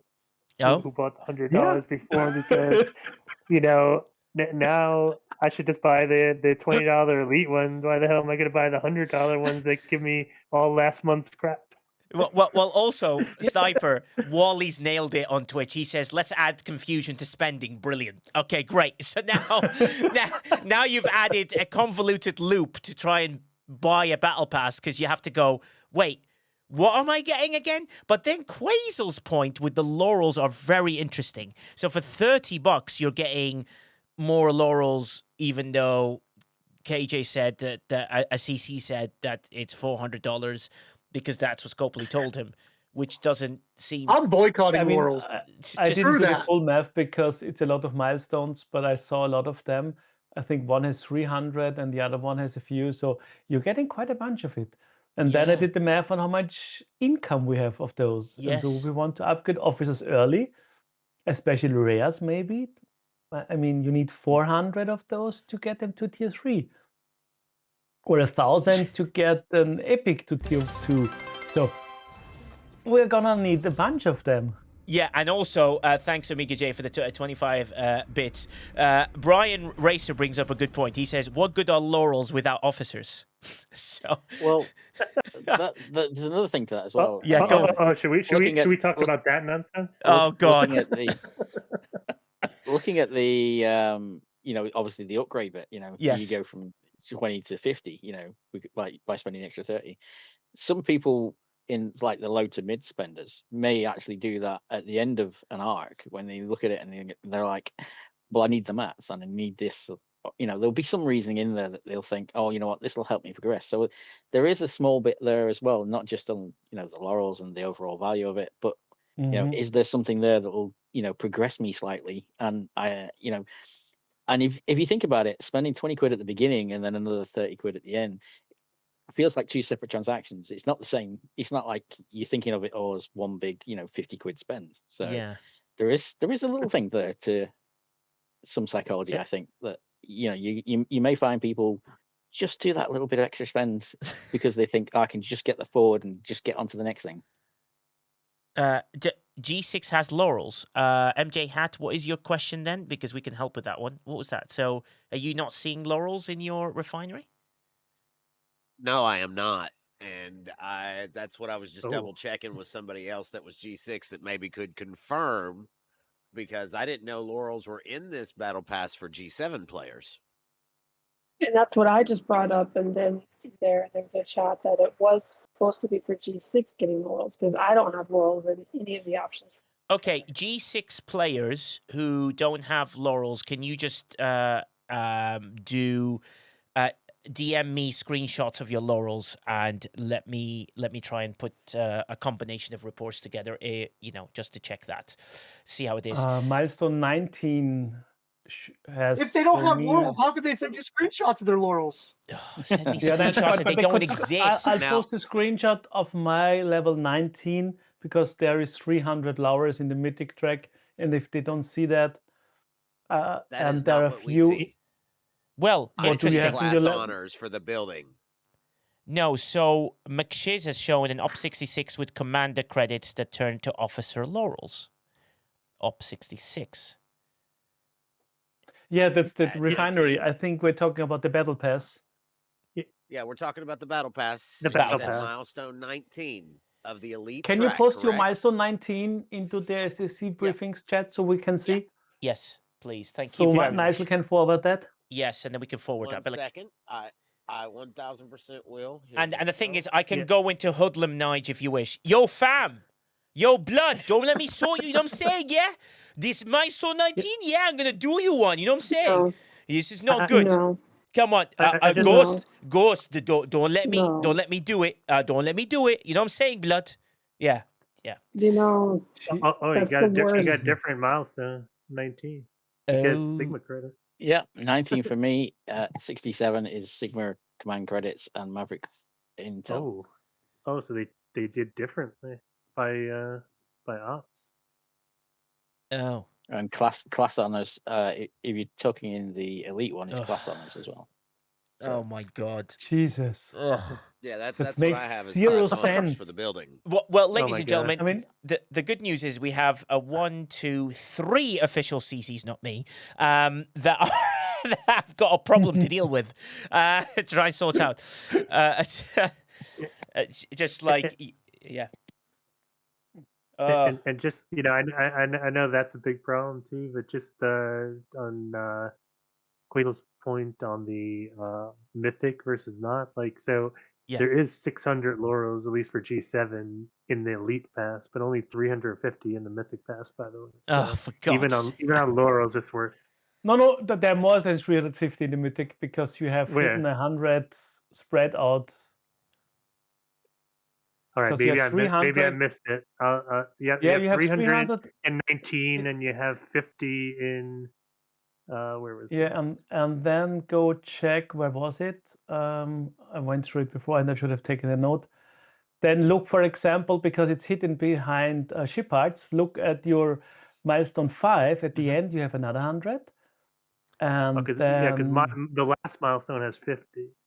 Yeah. 25. you have 100, then you have 150 behind the next ship parts one. So that's 250.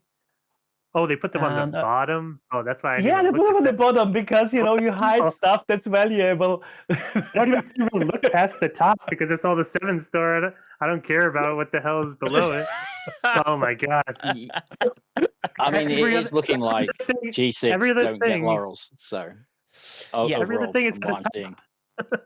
Sniper, go ahead. Oh no, sorry, no. I was just complaining. Like that's stupid that they put it underneath the ship parts. How is someone supposed to see that? Like, who's gonna scroll down to look at that? When you see the ship parts, you see there's just ship parts in there, and that anything more valuable or anything Yeah, special I would be the know. first thing you display, not the last thing. Well, Yep, I'm totally with you. I'm not saying it makes sense. I just tell you it's there. yeah, it sounds like we've got quite a bit of reporting to do, team, right? Just like, it sounds like we need to all in one voice go, so, Milestone 19, tell me what you're thinking here. Is this another Mythic Elite track thing? Or is it like a, is it just a, whatever you're trying to do thing? Let's see what that's like. LOD says, Op 70, 180 Sigma Commander, 500 Maverick Intel. Yeah, it sounds like some people, none at 68, none at 65. Wow, 64 don't have it. Yeah. So it sounds like 100% sounds. It sounds G6 versus G7 to me. So yeah, we're getting Sigma command credits. Wow, I'd love a Sigma command credit. Why is everyone silent? That was a joke. So yeah, the main thing is we didn't rework the BP. We all just gasped very, very large. Oh my God, what? That's amazing. So, and also Sniper's learned that he has to now click on every single one of those things and then look at the bottom to make sure there's no super secret rewards in the Mythic track. Yeah, because that's a thing to do to promote buying stuff. Yeah, absolutely. Because high actual rewards, so you can't find them. That's gonna sell a lot of things. Yeah, true. Let's have a game of marbles because we're losing our marbles. Yeah, no, it sounds like if people like what's the focus you'd say. The main issue is I think Evo is as well is with us here on the Discord as well, just listening right now. McShiz is saying right now G7 is a focus between two. G7 has groups armadas, G6 doesn't. Every arc keeps getting things to fix G7. G6 is pretty folks are there. Well, they want to promote you to get up there. That's the one thing. So that is important. Jules Verne has said, someone asked for wave position map. The visuals being worked on. Here's the nerdy spreadsheet predecessor. Jules, I swear to God, if I have to read left and right and whatever. Position. Yeah, position is what? 3? Position 3? Yeah, no, 3 o'clock, 9 o'clock. Oh my God, Jules. Yeah, come on. Do I look like I've got time to decipher this code? So total hot stars 18, total points 50. Oh, Jules, you know what? I'll support you.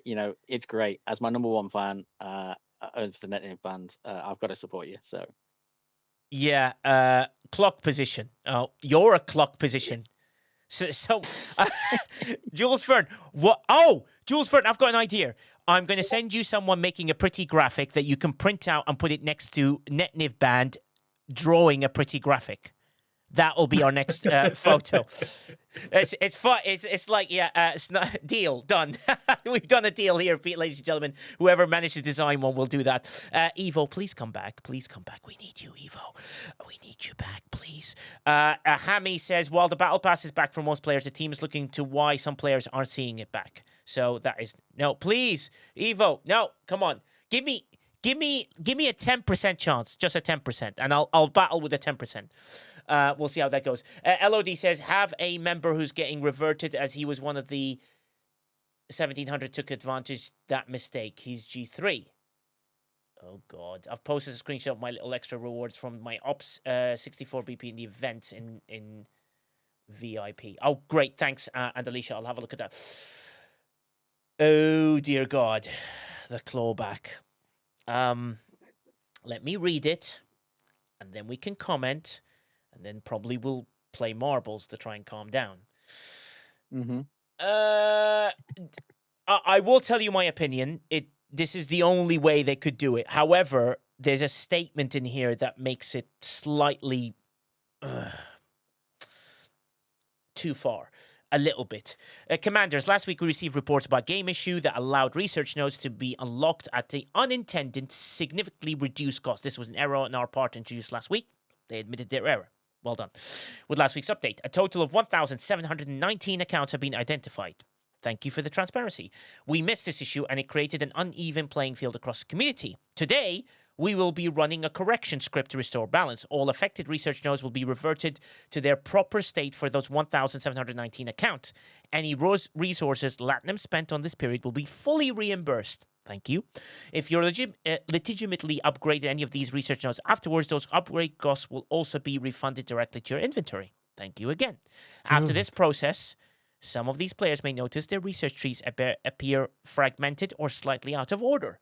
This is a temporary visual side effect of the correction and will not impact your actual progression. You'll still be able to unlock those nodes normally later. I'm going to stop there because that's where it should have stopped, I think. Now, I know we have contentious feedback regarding this. I hope people will sort of figure out what the best thing is to do. With regards to it, I think the clawback was the solution because no one's ever really going to be able to. Sandra, that cracked me up. That clock, by the way, that's absolutely brilliant in Discord.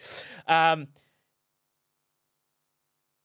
problem is, LOD brings up a good point. He says he doesn't want to upgrade research for the fear of getting reverted.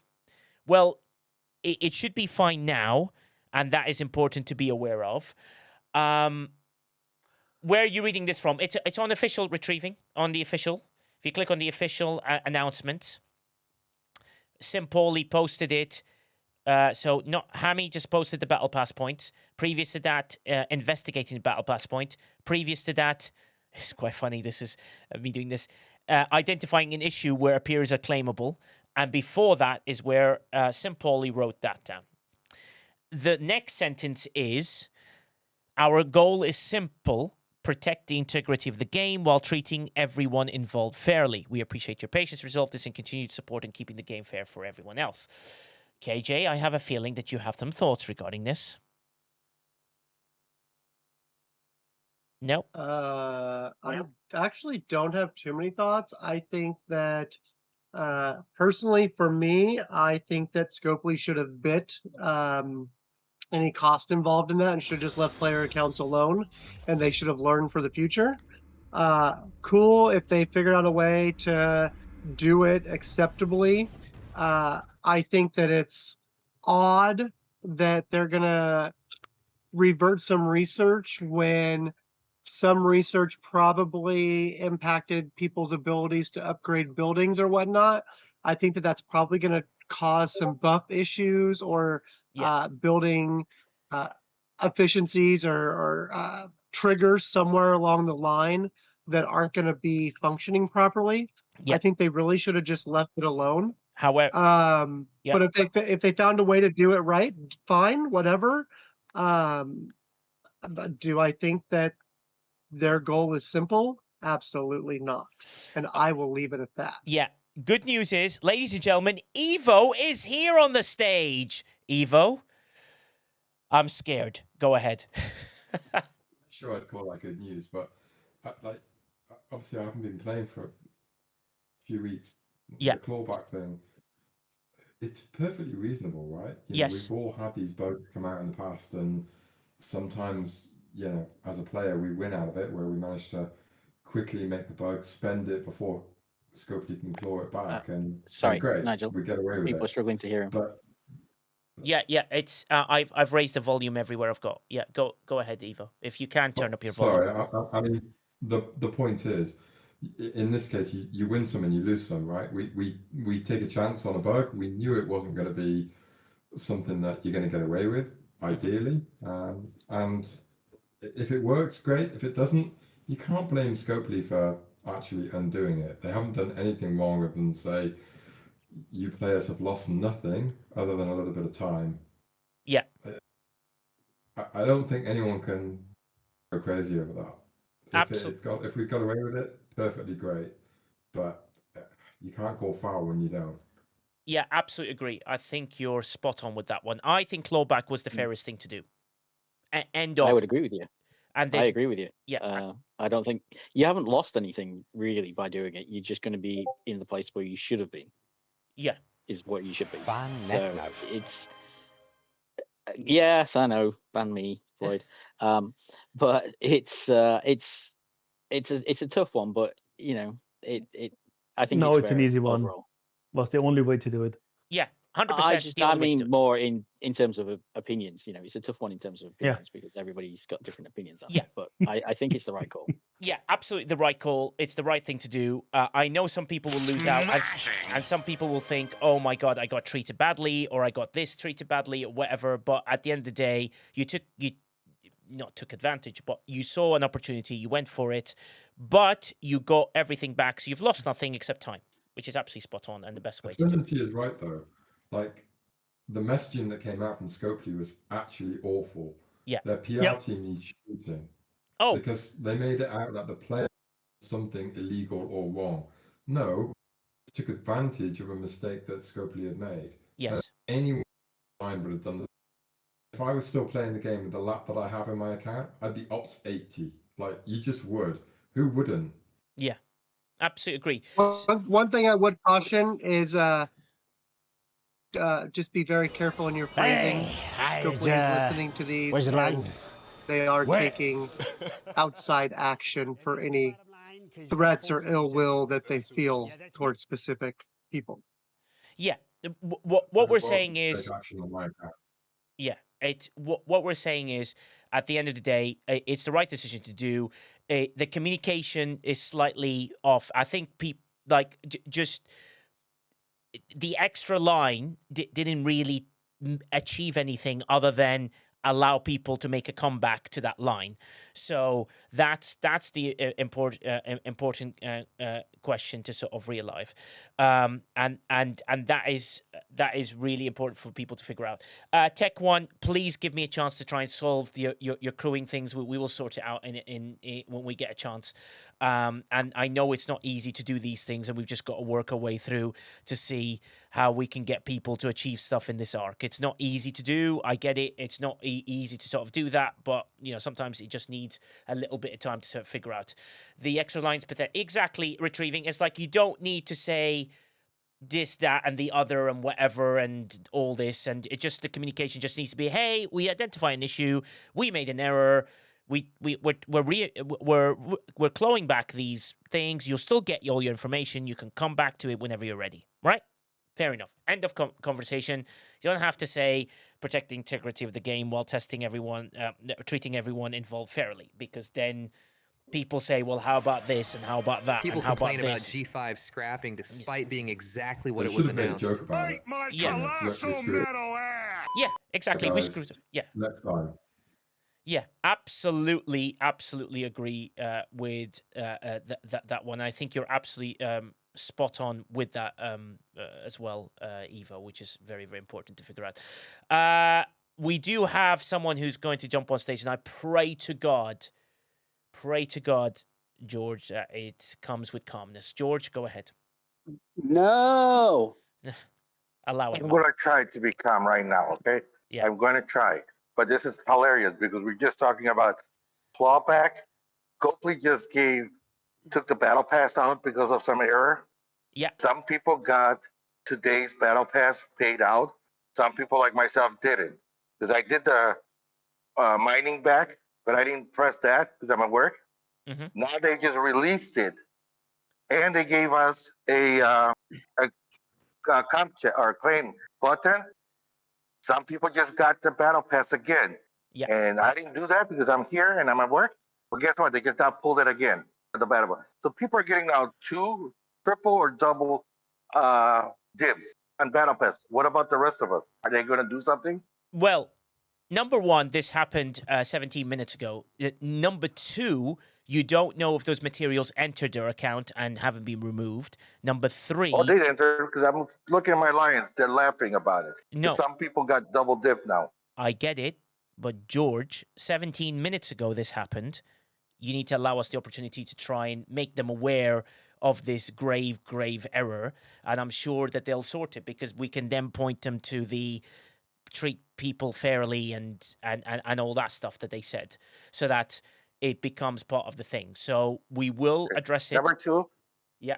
Tom Lee, what they did with the picture, with the art, and what they did a week ago with their PR blasting that we did criminal intent. That's where I'm more upset, that they should come, every one of us players, for the action they did. So they made a mistake, and they clawed back. I'm not happy. Yeah. Well, guess what? They didn't have to first accuse us of we're thieves. We criminally did something to poor Scopely. Yeah, we should get come for their actions. But I think I am very aware of the word exploit, and I think Evo brought up a very good point. He's like, and Ascendancy brought a good point. Like, what they did with the clawback is correct. The way it was communicated was just someone needs to deal with that situation.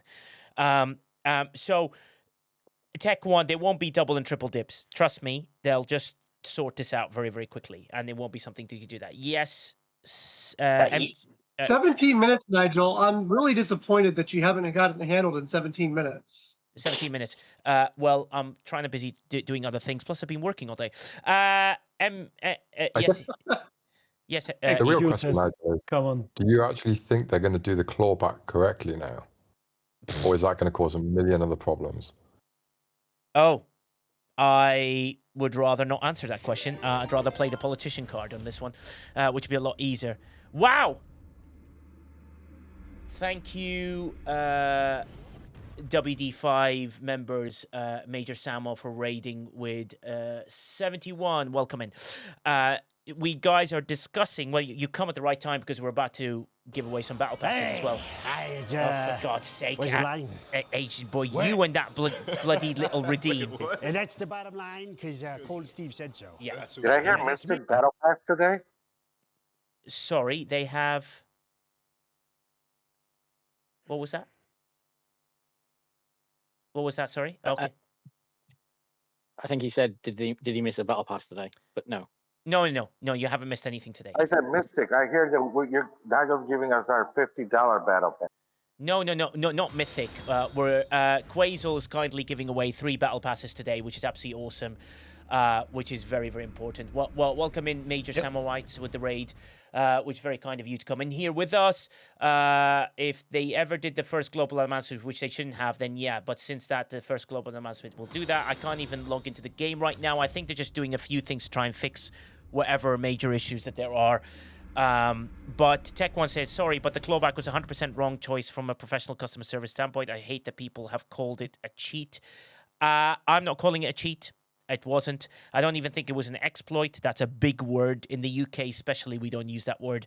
It was a feature that was added mistakenly, and they should have just sucked it up with how bad... Well, look, at the end of the day, this is the correct decision at the moment, right? I don't think people... I don't envy people that took advantage of the situation like they've done with battle passes, or even how many times has a pack popped in for less price than what it was, or a treasury that was $20 or whatever. People do these things. So the BP's down again. They're going to try and have a fix on that, and we'll see how it happens with that. We can hopefully have something that will work out well. I think, Apo, you said, Apo, you do want to jump on stage. I do kind of want to move on, so I'll give you your moment to let us know what you'd like to say, buddy, and then I would love to kind of move on to... I have pressed the button multiple times. Go on, Apo. Hello. So, as much as the clawback is probably the right position, there's probably some players probably very small amount that say they didn't use it on the mirror dust tree, which is probably the most popular choice during that problem. Yeah. What if, for example, a mega whale is Ops 74? Yeah. And found that exploit and ended up doing it on a ton of the Ops 74 research and won the SLB that was that day. Now it's getting all reverted back. Yeah. Anything that was done after that for that research or things that research was a prereq for also gets rolled back. They get the compensated for the stuff afterwards. Now they have a ton of research that they can do for another SLB. Yeah. Agreed. That's not necessarily fair. I will ask the question of whether this includes the rewards won from events. And once I get an answer, I would just like to give everybody an update. The Battle Pass has been pulled again.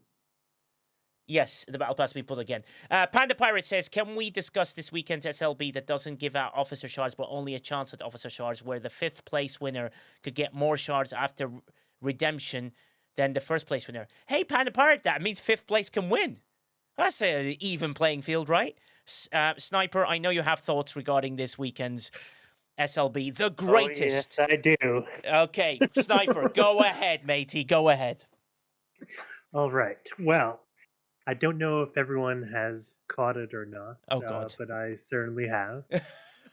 You know, they, in addition to the other choices that they've kind of taken away from us, there is now, instead of we lost Coda. Yeah. We were reverted back to regular spend weekends, which always have been pretty much, you get the SMS, you get the SLB, you get the latest, epic officer, or a combination of epic and rare officers that haven't happened for a while. We haven't even had rare officers for a while, but you get basically a full unlock between, if you win the SLB and you complete the SMS, you get a full unlock of the officer typically. Yeah. Sometimes it's a little better, sometimes, but that's typically been the experience, right? Yes. So now on this spend weekend, and by the way, there's only been one that's been announced Yes. In the news. Uh-huh. It's a Paragon recruit spend weekend. So while that sounds interesting, I believe what it means is that we are going to be getting Paragon tokens of some sort, or of some amount. And those who haven't seen, the Paragon recruit is in the event store. Yes. It uses Paragon tokens. It is a, wait for it, yes, RNG based chest. Oh, how many officers are in there? Is that this one with 117 officers, or is it the other one? Not quite 117, but quite a lot. Oh, interesting. Okay, so you have a better chance. Great, better chance. Oh yeah, better chance. Like, so there is quite a lot. There's like, what? Let's see. So we are looking at what, around 36 officers in there. It looks like, if my quick back of napkin math. Yeah. That are in there, which includes the new officers. Great, or at least just one of them that I could see. Yes. 44. Which is Doc. Yeah. 44, Huh? 46, and two chance things of the recruit guarantee and the recruit token. Yeah. Oh yes. So the Doc is in there as the newest officer, who you would presume would be the one that you would get the normal SMS and SLB for. But you got all these older officers. You got the a couple of the FCM officers that are in there. You got all old officers, like, you got Quasi, you got Pick Q, you got Janeway.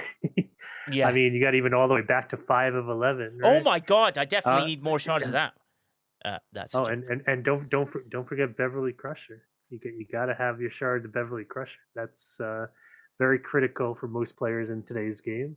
Yeah, true. So you essentially have a chance at getting these shards. And by the way, like most of these chests lately, I don't even know how this math works because it doesn't add up to 100%. Yes. I don't know God. what the heck it means. And you can get a guarantee of some officer shards, but you know what you need to do that? Yeah. You need 90 pulls to get guaranteed some of the newer officer shards. Well, yeah. And yeah, amazing. Oh yeah, 90 pulls, which That, is that's like a pity pull. 360,000 of the current. Yes, it's a pity pull, exactly. Designed specially for KJ. Yes. So when you do 90 pulls, you get one of these guaranteed tokens. Yeah.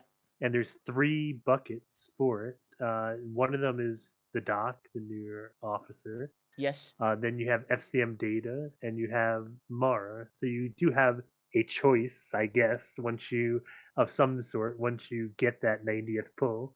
But each of those is only 20 officer shards. Oh God. So yeah, normally I can help with the math a little bit. Well, that's good. Quasel can help with the math. I do have an announcement regarding the Battle Pass. They had to take it down. What they've released has got some errors with the way it was deployed. They will likely relaunch it tomorrow morning. Players will be compensated for the missed lost point and also the dipping that happened as well. There you go, George. Oh, that's nice. Yeah, so that is just you're aware. I'm sure they'll do an announcement about it, but I'm just giving you the breaking news right now. And it will be communicated through the CCs shortly as well, which will be important. So yes, Quasel, the maths regarding this material paragon the chances add up because they have 3.5%, it seems, per additional officer in there. And I think it's 13 officers, not 12 officers with various quantities. And each of those seems to have 3.5%. And if I do that, I'm getting to 100. So you kind of have 73%, 37% chance of getting the doc, and then 10% for Mara, Dalen, or Data, and then the rest is split between the additional officers, and then you kind of get to the 100%.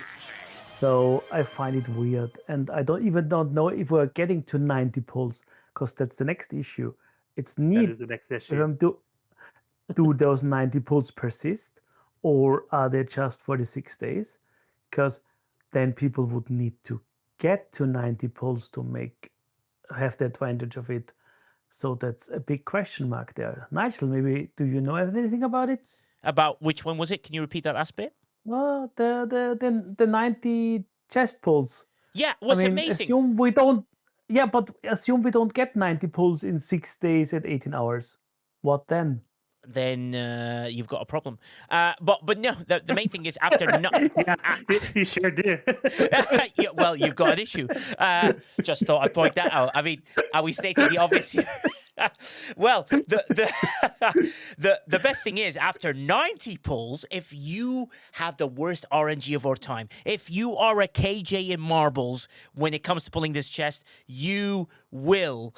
At the end of it, have a chance after 90 pulls, a guarantee to get one chance at pulling 20 shards of an officer. So, do you think that Quasel should be giving away battle passes? Hey. So wait. If Quasel's giving out a battle pass today, then KJ's. What was that? KJ's banned. Okay, cool. That's not a problem at all from that one. I'm kidding, KJ. I'm kidding. And it's absolutely nuts that sort of got there. But look, hey, we're all having a joke on it. We're all going to have some fun. If you get 90 pulls in 6 days, that'll be chafing. Interesting. Lum says that he doesn't have any friends to play waves with. By the way, Floyd Davino, I do want to read your comment because I think it's vital that I do. Nigel, in the US, when a wrong place is advertised by law, the seller has to honor it, and it should be no different, which is very, very point. And that is something very, very important to see. Let's hope that this weekend's whatever they do with officers, we're just very wrong, and it's going to be absolutely brilliant, and we're all going to get one of these 3 officers that we've been chasing. And I don't know what happens with the rares. Are the rares available as well? That'll be amazing. Chris Pike, I did call you out earlier, but I know you're busy. Do you want to throw your bits in? I was going to try and move on, but yeah, go ahead, buddy. Go, Chris Pike. Chris Pike.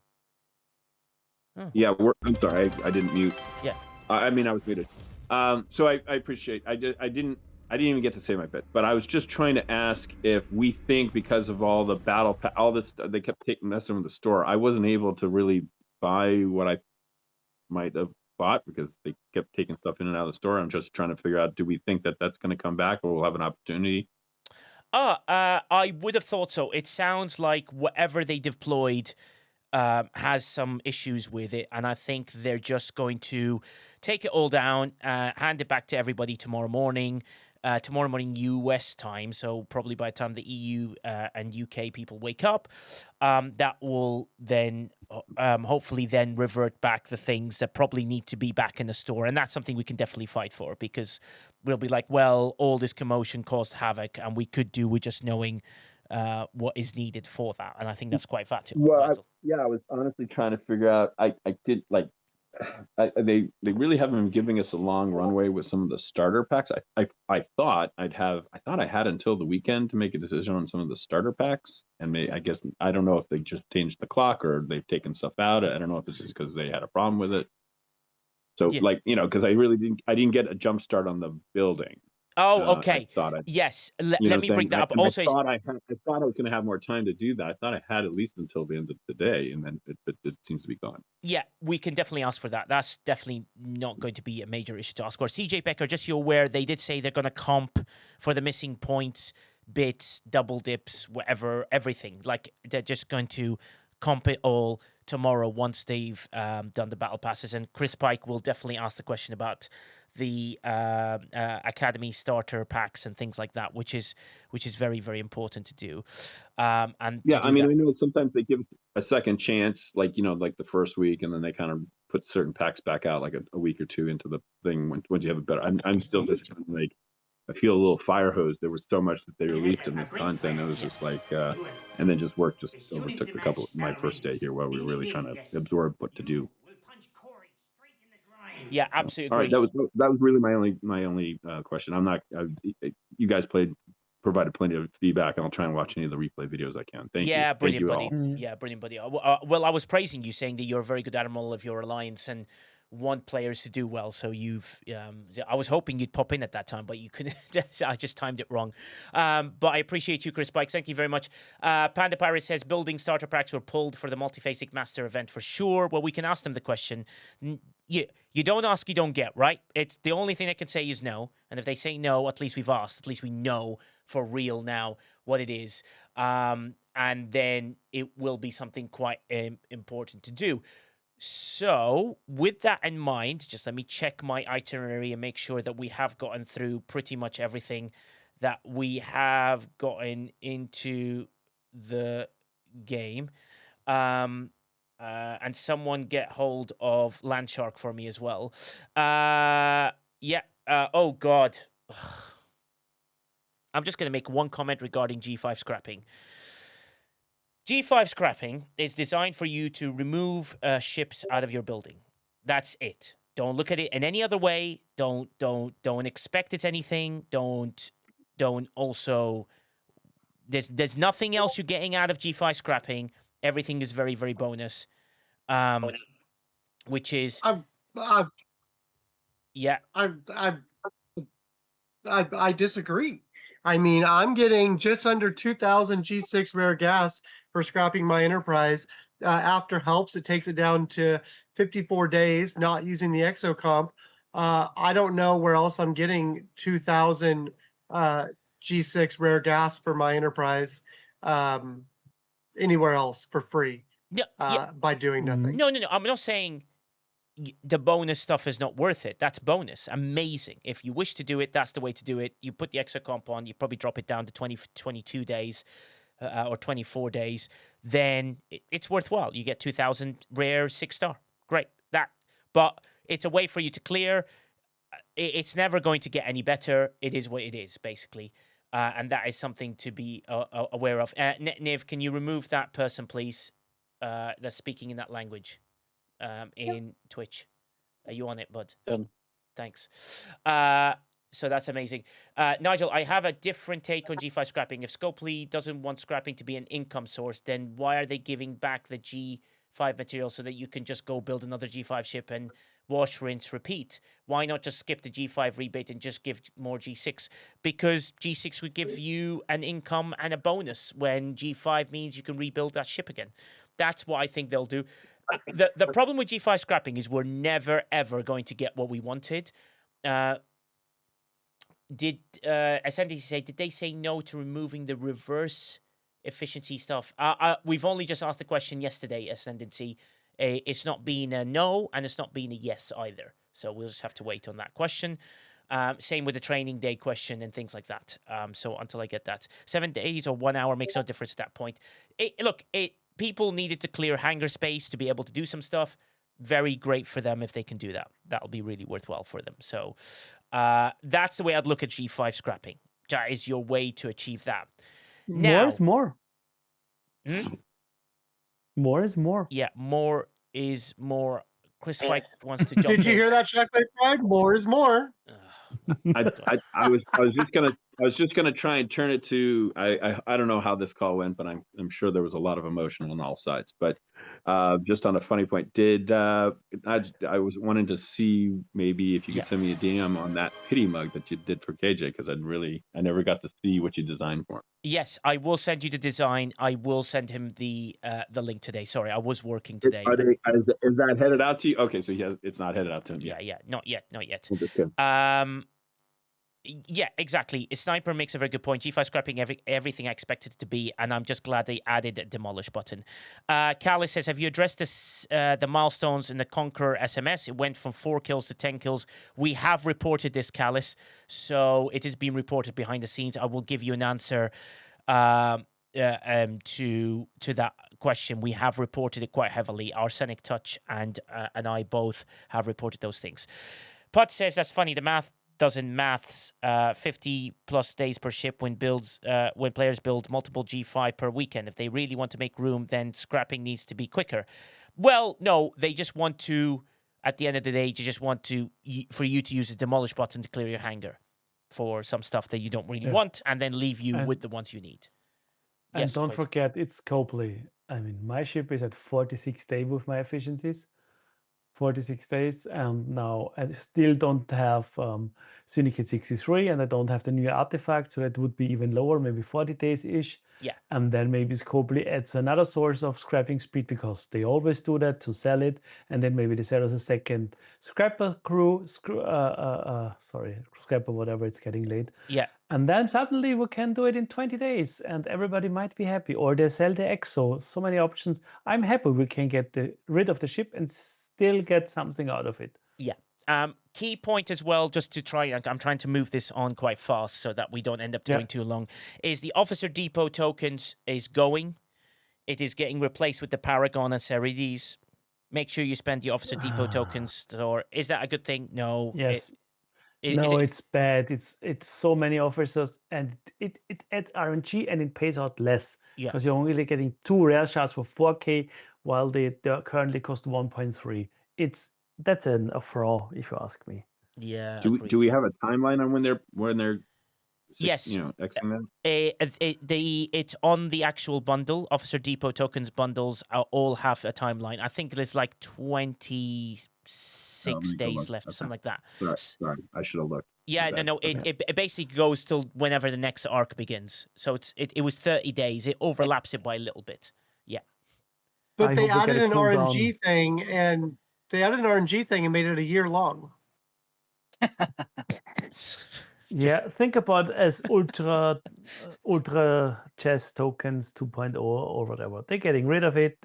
We can change it, and the exchange in game has a cooldown of 27 days and 18 hours. Yeah.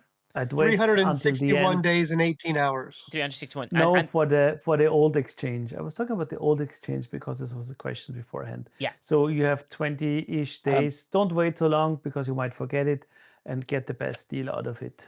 Yes. Just to clarify that, though, it's not a cooldown. It's basically how long you've got left to use it. Yeah, sorry. It's getting late. Yeah, exactly. And just to be clear, because I'm trying to get to Quazel's Battle Pass giveaway, so please just let me speed through this next part. Riskbreaker is correct. The depot tokens are staying. It's the choice that's leaving the depot store, because you can still use some of those depot tokens, but if you want to gain the choice, this is the way. We have also been told that all the officers will have alternative sourcing as well as this. So they'll place them in places. Let's hope that they go to different things and all that. Paragon. Yeah, exactly. Oh my God, Tony.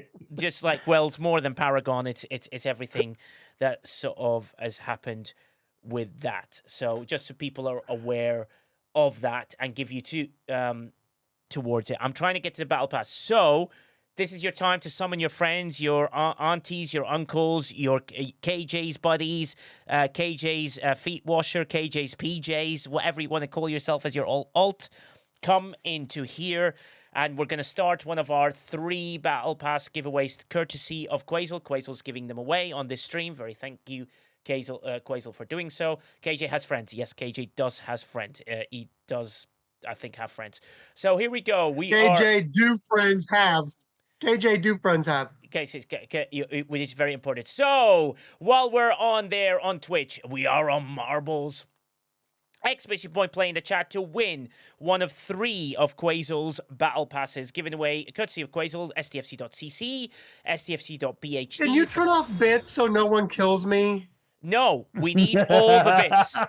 Everyone needs to absolutely outdo KJ's bits in every way. This is a chance to win a Battle Pass in the game. If you want to battle that from me, you can't win it. That's. We should give extra points just against KJ, for the bits. Yeah. Yeah, exactly. If KJ does win, or if Quazel wins, he gets a T-shirt from the store. So it's like it's a chance. I get a Battle Pass. I don't have the Battle Pass yet. Yeah, but this is the Battle Pass one, and basically, if Quazel wins his own race, then he wins a T-shirt and he goes to second place. I thought you were saying that I wasn't eligible to win Quazel's Battle Pass. Oh, for God's sake. Conspiracy theory KJ has arrived for everyone here to have a look at, which is absolutely awesome. So, Expedition Point Play, there is no BP. I know Robin likes Harleys. It's like, once the VPs comes out, you can now be ready with this BP. Yeah, you could say it's mythical. KJ only gets if you win it. Everything. Yeah. So it'll be a pity battle pass. Yeah, a pity Battle Pass. Yeah, it'll be a pity Battle Pass. Hey, you can give away your Battle Pass to KJ if you wish. I mean, that could be fun. See, Retrieving said I heard it right. Yeah, we'll see how it is. Dagnam, thank you for following. You must be following the chat. 1218, thank you for following. Amiga J, thanks for your 25 bits to 12 minutes ago. Here we go. I'm press start. Exclamation point play. Let's go. This is your last chance. I don't think there's any ads going. And here we go. Chance to win this. I'm about to press the button in 3, 2, 1. I'm pressing the button. Here we go. 10 seconds now. Exclamation point play to get into the chat to win a Battle Pass courtesy of Quazel. Thank you, Quazel, for using the stream to give it away. KJ's now double checked that he's definitely there, and he is. Ladies and gentlemen, the race has begun. It's just like KJ's having a nervous breakdown. KJ doesn't even know what's going on. Wow, 100 bits by Retro Fury to cause some absolute havoc. Retro Fury got boosted. Simon's Head got boosted. Naforatu got boosted. Free Swag just died a death beyond death. Gary Busey got swapped with KJ the Fly Guy, which means KJ's taking a huge lead, and then Forgotten Sex right ahead of him. And here we go, 100 bits there by Simon Says, 100 bits by Ascendancy, 100 bits by Draven, 100 bits by Race Server. It's absolute chaos in every way possible. Karasatakos just died. Cottontail got slapped across the face. Mad Hatter just got thrusted and enjoyed his night out. Wow, it's 100 bits again by Simon Says, 100 bits by Broken Wolf. I mean, just absolute mayhem. Cottontail just died. Corum just died. Angry Lulu just died. E11E, E11E, E11E just died. Crisito died. Ha ha ha. KJ got Crisito. KJ's still alive in some way. We're all battling for KJ and seeing whether he can do this. This is massive. Andreshelia's got a chance here. Sammy Stitch has just thrown 100 bits in to cause even more havoc. Sammy Stitch got a boost. Ooh, and J Hat just died. Yeah, KJ Nigel died. Just KJ officially died. What a battle this is. Look at this that's going on in this marble race. Berlin Wall just died. Captain Chris Spike just got boosted because he just threw 100 bits in. Moosey, Mickey the Moose died, and the other mooses died. I died. Premier died. I didn't die. Netniv died. Sniper, we're watching him. But we're watching in this race that someone's about to win it. And the winner is Forgotten Sec. Missed. Oh my God, second. It could be someone else. Marquino. Marquino's got a chance here. And you died. And Lishina's died. Clamitas has died. Gun Pirates died. Oh my God, Darksmith died. The winner is as easy as 314159. You are a winner of a Battle Pass. Second place is Studio 506. DM me. I don't want to DM you. Dagnum, you are third. Captain Taylor fourth. Putz is fifth. Psychic Duck is sixth. Drastic Leak is seventh. Kelric is eighth. Vince Martin ninth. And Divine One Divinity is 10th. This battle, which means easy as 131419. You have won a Battle Pass. Would you like a Battle Pass easy as 1-2? Do you need one? And if you do, please say yes or no. Do you need a Battle Pass? Easy as 314159. Really complicated. It's easy as pie, Nigel. Easy as pie. No, I'm going to read the number. Yes, please. Easy as pie. You have one. Quasel, DM you or DM me? Either way. Yeah, whatever works. Either way. Exhibition point. I need a player ID, and keep in mind, it will come sometime in the future before the end of the arc. Yes. I don't know with a 4-week arc if it's gonna be the 3rd week or the last one. Yes. It's all new. Fantastic. So I mean, the Battle Pass is going to come sometime in the future too. Yeah, exclamation point Discord. Exclamation point Discord into the chat. Find me on the right-hand side, Nigel, exec producer. Click on my name, player ID, and we will get that Battle Pass to you, courtesy of Quasel. Thank you very much. I'm speeding through because we need to get to Battle Pass number 2 out of 3. Here we go, ladies and gentlemen. Exclamation point play. Battle Pass number 2 of 3. Let's put a prediction, Netniv. I'll give you a chance to press play. We only have 1 minute 40 seconds left on the hype train, so this is a chance to throw some bits in. 2 subs or 600 bits. 2 subs or 600 bits.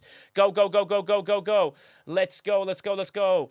As fast as we can, Netniv. Can we get that prediction out? People can predict while the race is going. Exclamation point play. It's out. Prediction's out. You can use channel points. Will KJ die? Yes. Yeah, well, prediction's out. So here we go. I'm about to press start. Here we go with a chance. And starting this. You're in a hype train, Nigel. 1 minute left on level 1. Yeah, 1 minute 2 left. 2 subs, 600 bits. 2 subs, 600. 5, 4, 3, 2, 1. And for a Battle Pass to begin, throw your bits in. Captain Chris Spike, throw 100 bits, which Captain Chris Spike said 200 bits. Rage Staff to 100 bits. Retro Fury to 100 bits. What chaos is going on? Retro Fury's been boosted. Rage Staff's been boosted. Vuel had no gravity and is flying in the air like he's got nothing. We've gone to the next level of the hype train. Everyone's dying left, right. Look at this chaos that's happening with over 148 people. And everyone's dying left, right, and center. Nosferatu got boomed. Mini Mabel got thrusted. It's something she hasn't experienced in a very long time. BW Burn got restarted. STFC Data Jess has died. Armors has died. Big Bear just died. Mini Mabel just died. Apo just died. Q Dog Be Lurking just died. Look at this chaos that's happening. What is going on here? No one's knowing what's going on. What madness is going to appear here? Sniper got boosted, and then Cottontail just died. We got the next level of the hype train. A Broken Wolf.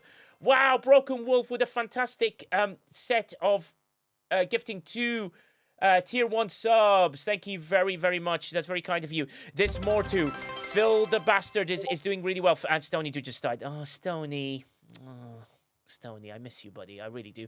Nay Never has taken a huge lead. Nay Never said, haha, got you all. Nay Never has got way ahead of everyone. What a battle this is. KSM Tech is trying to get ahead. Panda Pirate's trying to at least make it to the top. But look at this lead. Captain Taylor's got a chance here. He's just got to work his way around this very complicated roundabout, and he got stuck. Which means someone else is taking the lead.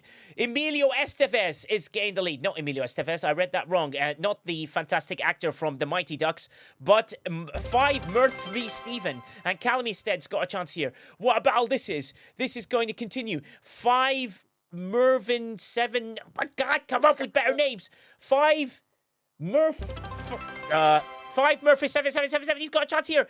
5 Mr. 57. 5 Mr. 57 Dundesh.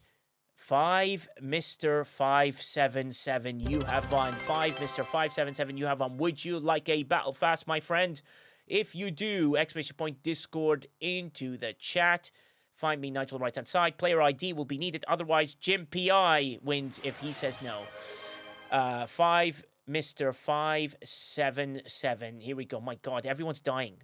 And we have gone beyond 10 survivals there. NetNav, pay it out, sir. Yeah, I was trying to say my machine was lagging, so it didn't get started. Oh, it didn't get started. So NetNav has basically, like the Battle Pass, left and come back again. Mr. 57, would you like a Battle Pass? Yes, please, and thank you. Exclamation point Discord, find me the right-hand side. Player ID, please. I will send it to Quasel. If you know Quasel directly, please do, but let's keep it efficient. Come to me. I'll send it to him. Wow, fantastic. The Battle Pass number 2 out. Battle Pass number 3. Here we go. You still got one more chance left. Exclamation point play to win a Battle Pass for the M90. Let's go. Let's go, Quasel says. The predictions out as well. Predictions out. We got 2 minutes 30 seconds on the hype train with what we need. We need a few little bits and bobs. I just got really excited and almost broke a few things. Yeah, hey yo, how you doing? 4 subs to get us to the next level. Exclamation point play into the chat to win a battle pass for the M90 Arc. M90 Arc battle pass for this arc. Here we go. Beans. No, I don't want beans.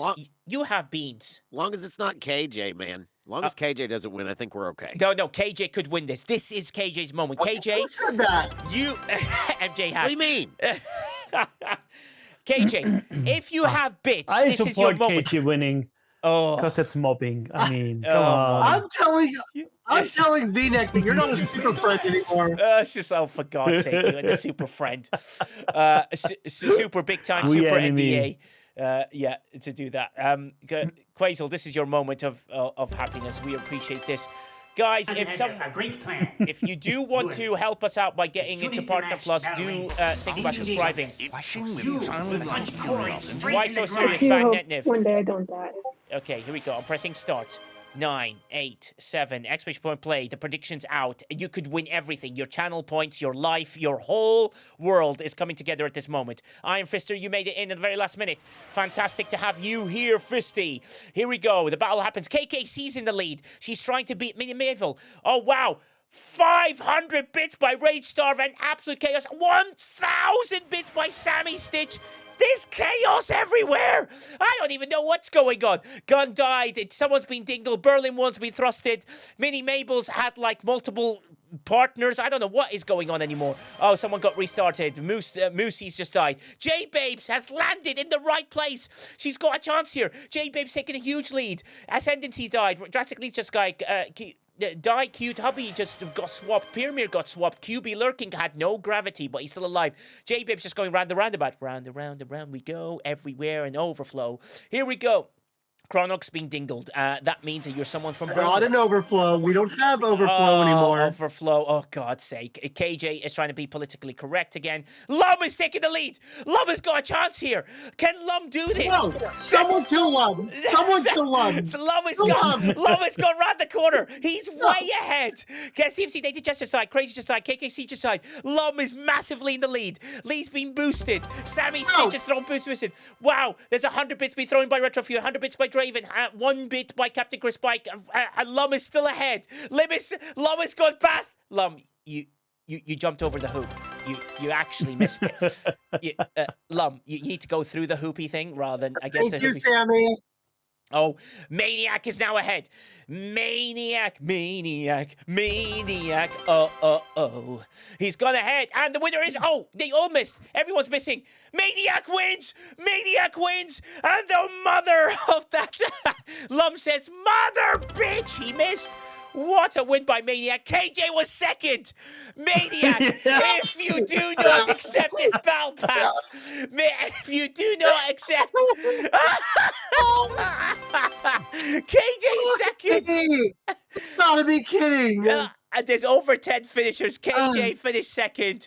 This is unbelievable. Maniac, do you want a battle pass? Yes or no? Come on, Maniac. Come on, Maniac. Maniac. He says, yes, he wants it. Yes, that 100 bits came in handy. Maniac. Manic wins. Manic wins. Manic's not Maniac. Manic the Maniac has won. Manic, exclamation point, Discord, find me on the right-hand side. Nigel, player ID, please. Otherwise, Quasel will let me know that you have done it. Congratulations, you won. Lazily. Which means we go now to our default passes. You good with that one, Quasel, as well. So we've marked those out. That's 3 battle passes. Yep. Thank you very much, Quasel. The next will be a banditprintden.com nothing, because you're getting a t-shirt from STFC Briefings as a thank you to everyone that's done it. A t-shirt, any t-shirt you want from the store, available. Exclamation point play in the chat. Let's go, let's go, let's go. Chance to do that. Thank you, Quasel, for that one. We have 3 winners. It's done really well. We'll get that to you now. Exclamation point play, chance to do that. Hype Train's at level 4. The only 4 subs to get it to level 5. Last little bit for the... I can't believe that. KJ might finally win. I can't believe you finished second and I finished third, which is even more hilarious. I can't either. Just KJ's depression has kicked in. I was no offense, but I was hoping Maniac had like a heart palpitation and couldn't respond. That's the closest you've ever gotten to winning anything, ever. On anyone's channel. Yeah, exactly. I've never even been shown on the screen. 10 seconds left. Amiga just say I finished. Well, that was happy. I can't believe it. Trelly bracket. No whammies, no whammies, no whammies. How about if he actually bought a BP? Oh, what an insult there by retrieving. Here we go. What a battle this is. There's a chance here. 1 minute left on the hype train. 1.8k bits or 4 subs. Sammy stitched through 100 bits. Thank you, Sammy. You've been so kind today. So I really appreciate your love for throwing everything that you've done for us. It really, really means a lot. Here we go. As the race continues. Nutsa. Gary Sabers just went, I got it, and then he hit the boom. Gary Sabers, you're supposed to avoid the bomb, not get hit. I just died. Gary Sabers just died. Here a chance here. 30 seconds left in the hype train. 30 seconds with 4 subs or 1.7 bits. Andel Sheila's just thrown 100 bits in.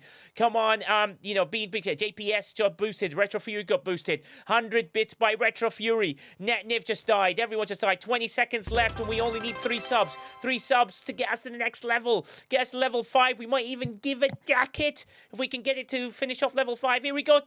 Simon says gets us almost there. He does. Simon says has sent us with 5 gifted to the next level. Thank you, Simon said. Real Sojum just gone bedingled. JBS got no gravity. Studio DM got thrusted. Jules Verne got thrusted twice. You know what that is? That is what a cinematographer is called in the film industry, a DP. So yeah, we move on. Someone's going to understand that joke eventually. In 3, 2, 1, KJ's about to laugh. I got it the second you said it. I was thinking... What? Exactly. Here we go. That's for serious. Across. Here we go. Angry Lou. Candid Onions way ahead. Level 5. I didn't see my name on the dead list yet, but I don't see my name on the top 10 either. Yeah, you're on top left, which means you can... Can someone thrust me? No one is thrusting you right now, KJ. Sammy Stitch 100 bits. Sammy Stitch with another 100 bits. E11E, E11E, E11E. There's KJ. KJ's now coming across. KJ's getting way ahead. KJ's 3rd place. KJ, you need to get past the roundabout. KJ, get past the roundabout. Amiga J's gone way ahead of you. Amiga J's laughing. Amiga J's laughing. Amiga J's gone way ahead. I'm sure I'll get second again. No, Amiga J's gone ahead. Amiga J's, because surely he's got to win a t-shirt. Amiga J surely he's going to win a t-shirt. He's right behind him. KJ's now 4th. KJ, you need to go ahead. Amiga J just missed. And Kirko Steiner is getting close. Kirko Liner, you have won a t-shirt from the goal. Exclamation point Discord. Find me on the right-hand side. Nigel, exec producer. Click on my name. You have won a t-shirt. Pick anything you want from stfcbriefings.com. There's over 120 SKUs, so it might take you 17 days to pick something. But once you do, you get a t-shirt. Thank you very much. As STFC Data just said, Gulkelschwaksche. Did I pronounce that right in German? Did I even get close, Quasel? I don't know what you wrote. Glückwunsch. No? Glückwunsch. Glückwunsch. Glückwunsch. Glückwunsch. Glückwunsch.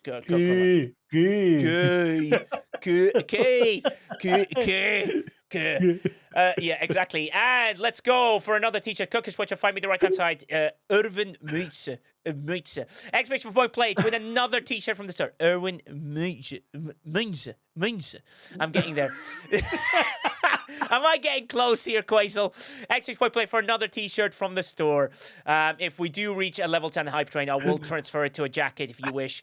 8 subs or 3.6 bits, level 6 hype train. Thank you so much for everyone's generosity today. It's been lovely. Netniv desperately wants a t-shirt / potentially a jacket. KJ just wants to win anything. Like, literally anything. Like, anything at all. Just a win would be lovely. Let's go.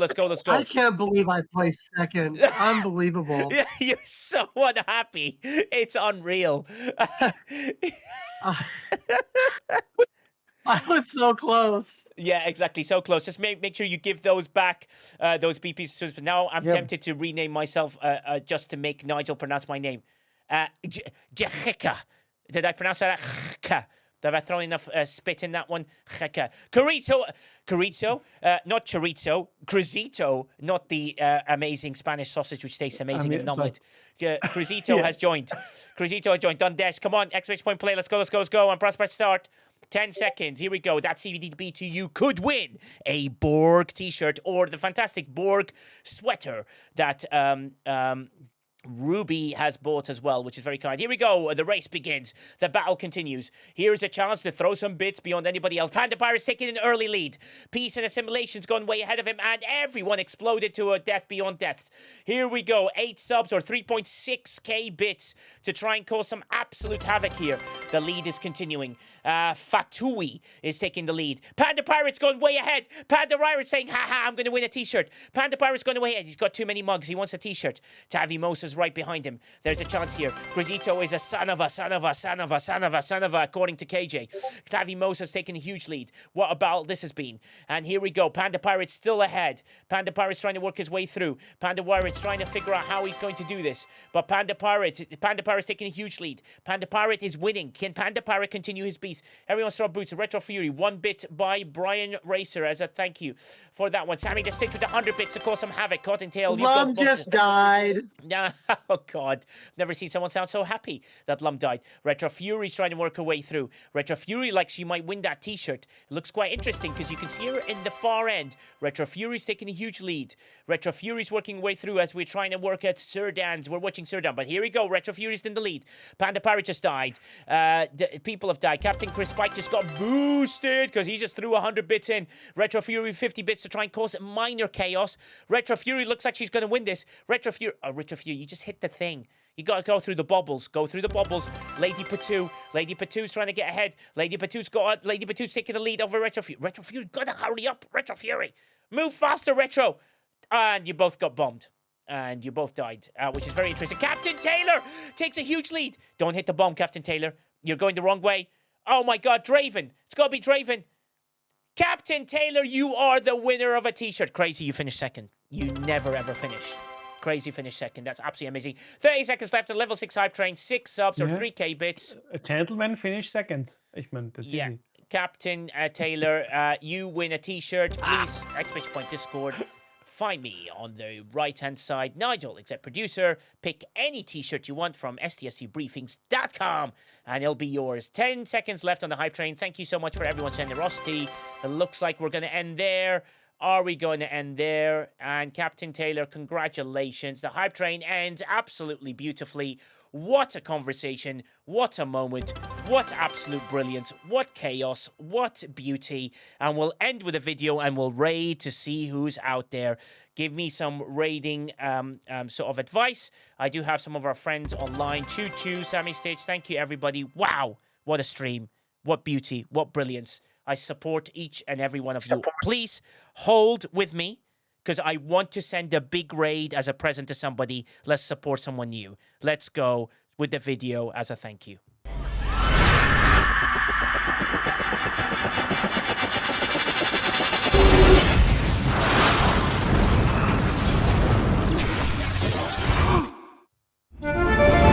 Space, the final frontier. These are the continuing voyages of the Starship Enterprise. Its continuing mission to explore strange new worlds. Boldly going where no man, where no one has gone before. Warp 1, engage! They used to say if a man could fly, he'd have wings. But he did fly. He discovered he had to. Forces of tachyon interference, 100,000 kilometers to port.